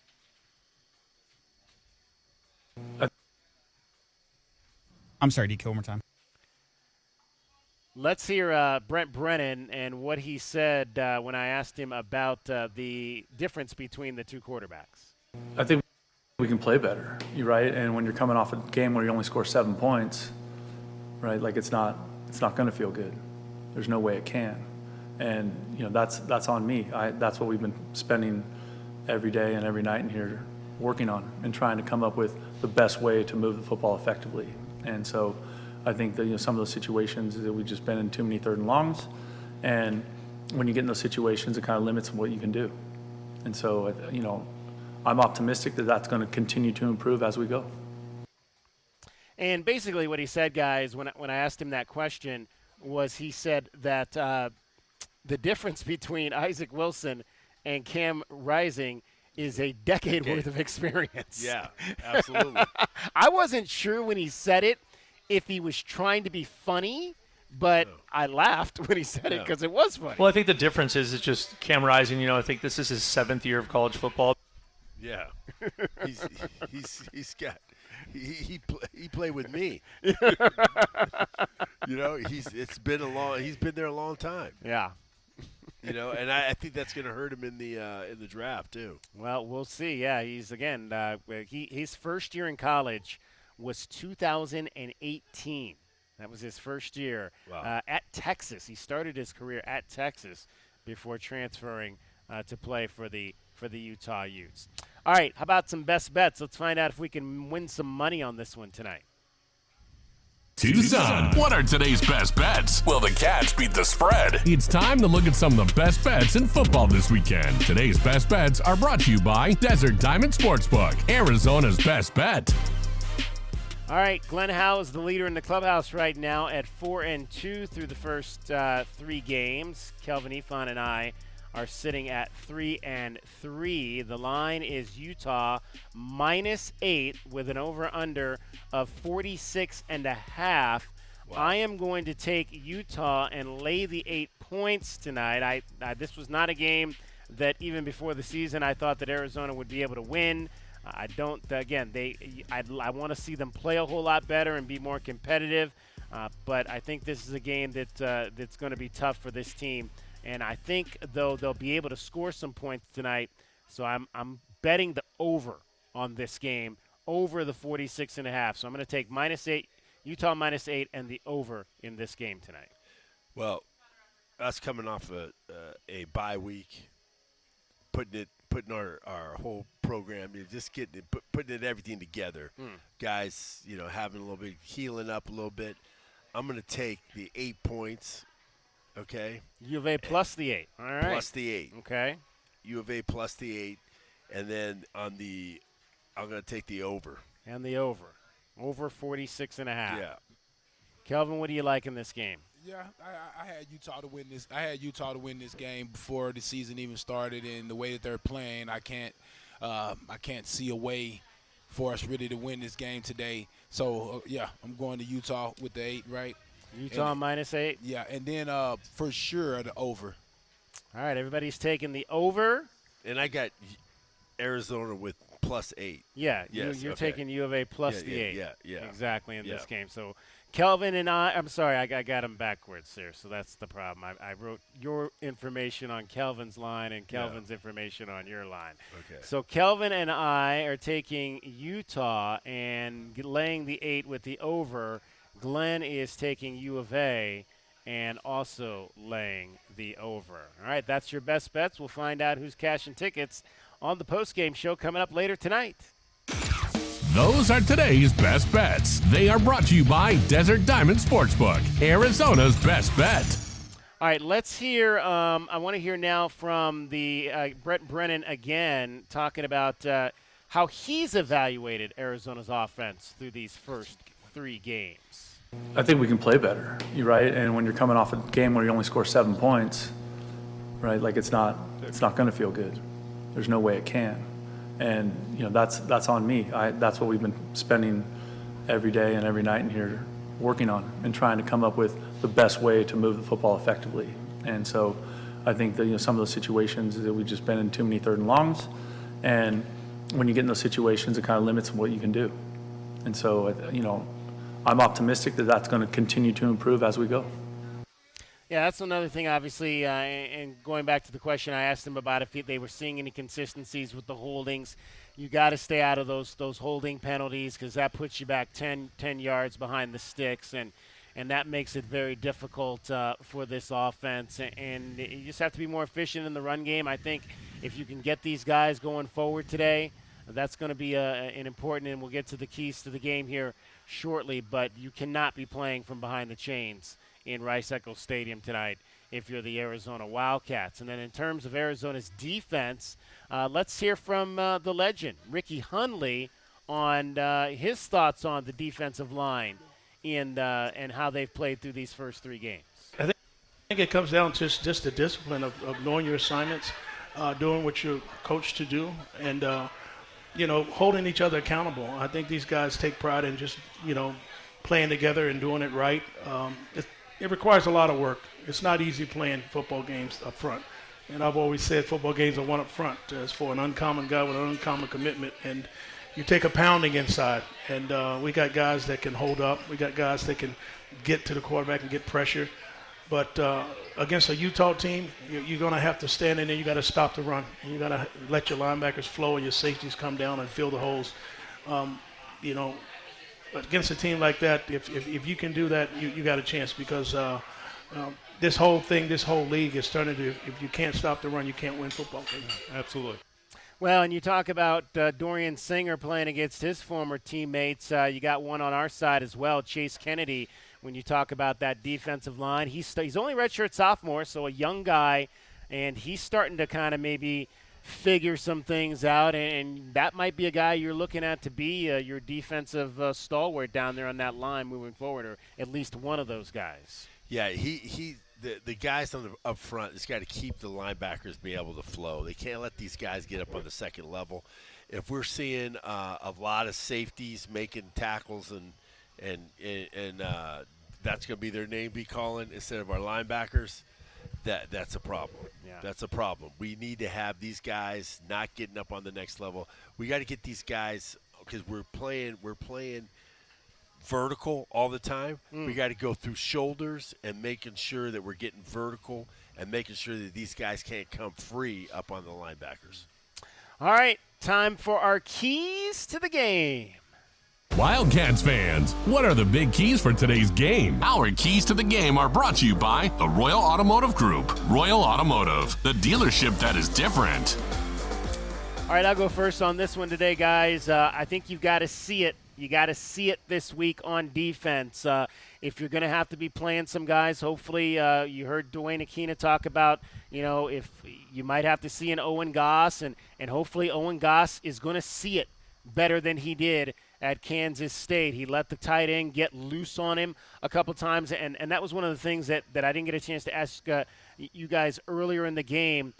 What do you want to see if Owen Goss is out there again? What do you want to see from him about how he's identifying tight end routes? Assignment and alignment. That's it. That's all you have to do is assignment and alignment. If you know that if you're in the safety position and that tight end is blocking down, then that knows that you got to come up. You got to see him come. They're running the ball. They're coming up. If you see him going in and then he's going out en route, you got to be on top of him. Assignment and alignment, and that's what what he's talking about. Seeing the thing, understanding your keys. Understand that, and then that'd be a lot better than it was against Kansas State, because that dude was over there. He could have had a cup of coffee and then caught a ball. My other keys are, I think you got to get some turnovers. We haven't seen any. Didn't see any in the last game. Take some pressure off the offense with some turnovers, and like I said, the staple to winning in Salt Lake City has been running the football. You need a Nick Wilson, Kadeem Carey type performance from one of the Oars today, whether it's Quali Connolly or Speedy Luke or Kedrick Risano, sorry. Yeah, that's my keys to the game. My keys to the game is run the football, keep it out of their hands, and we got to get some 3 and outs here on Utah. Make sure they're not just grinding the ball down our throats and just keep on running the ball, and we can't let them have ball control. We have to be able to, and then we got to cut down on the penalties. Okay, and then also I want to see us make sure that we force, if it's Wilson, force him to pass the ball and get some turnovers. Yeah, I think when you're playing a Utah team that's strong in special teams, you want to match that energy. So I think we need to come out and have a great game special teams wise. We have to watch out for them trying to create plays in the special team game to get points. I also feel like we have to be very careful with turnovers. It's loud there. Yeah. The penalties could really cost you big time and get you behind the sticks. I think we need to be very smart about taking care of that football. All right, those are your keys to an Arizona Wildcats win over number 10 Utah. Our keys to the game are brought to you by the Royal Automotive Group. Royal Automotive, the dealership that is different. The dealership that is different. All right, guys, final thoughts as we get set for the Wildcats' first Big 12 game ever. As I said in the beginning of the broadcast here, I said that this is, I think, a pivotal game for us. We've had a week off. We've had the guys talk to each other, find out what kind of team are we. What kind of team are we? If no better test to find out is against Utah. I just want to see us playing really hard, flying around, and believing that we can win. Okay, and that's what you have to be able to do. We had, the guys got there late last night. They had some problems with the plane. They didn't get there until like 9. Yeah. They left at 9:30. Wow. Yeah. And I was just telling Kelvin that that's one of our favorite meals. Is when you flying somewhere. Yeah. And you get there. They were supposed to leave at 3. You get there, you get that meal. Right. That one meal, and then you go through your walkthroughs and everything. They may have not got that. So. I'm sure they got some food, but it wasn't like, the meal that they would want to, because they want to get to some sleep. But it's going to be a difficult road trip, and they just got to be able to adjust, and the leaders have got to come out and show their leadership by playing well. Yeah, I think it's going to be a tough game versus Utah because, again, it's a veteran team. But I just want to see the guys play better. I just want to see the guys be in the right position, as you say, assignment and alignment. To me, that's the biggest thing with this game right here, and putting ourselves in a position to have a chance to win it. All right, I want to thank everybody that was part of these broadcasts. We got Riley out here, we got Thomas out here, we've got Saul out here today, Priscilla on site as well. Bobby was here earlier. Thanks to J-Dub back in the studio, as well as all of the folks, Jose and Bob as well. We got a nice big new team, and looking forward to having the chance to work with all of them as we continue on. And we got some basketball starting next week with the Red-Blue game. next Friday night. And don't forget, next Saturday is DK's birthday, so bring cake. Oh, yeah. All right, cake. We're gonna be up late next Saturday night. Oh, man. On my birthday for sure. But it should be a fun time to be back out on the mall for the first time in a month. All right, that's going to wrap it up for J.W. Madden, for Glenn Howe, for Kelvin Efon. My name is David Kelly. Coming up next, Arizona at number 10. Utah, the first Big 12 game in history. Enjoy it, everyone. Bear down, Arizona.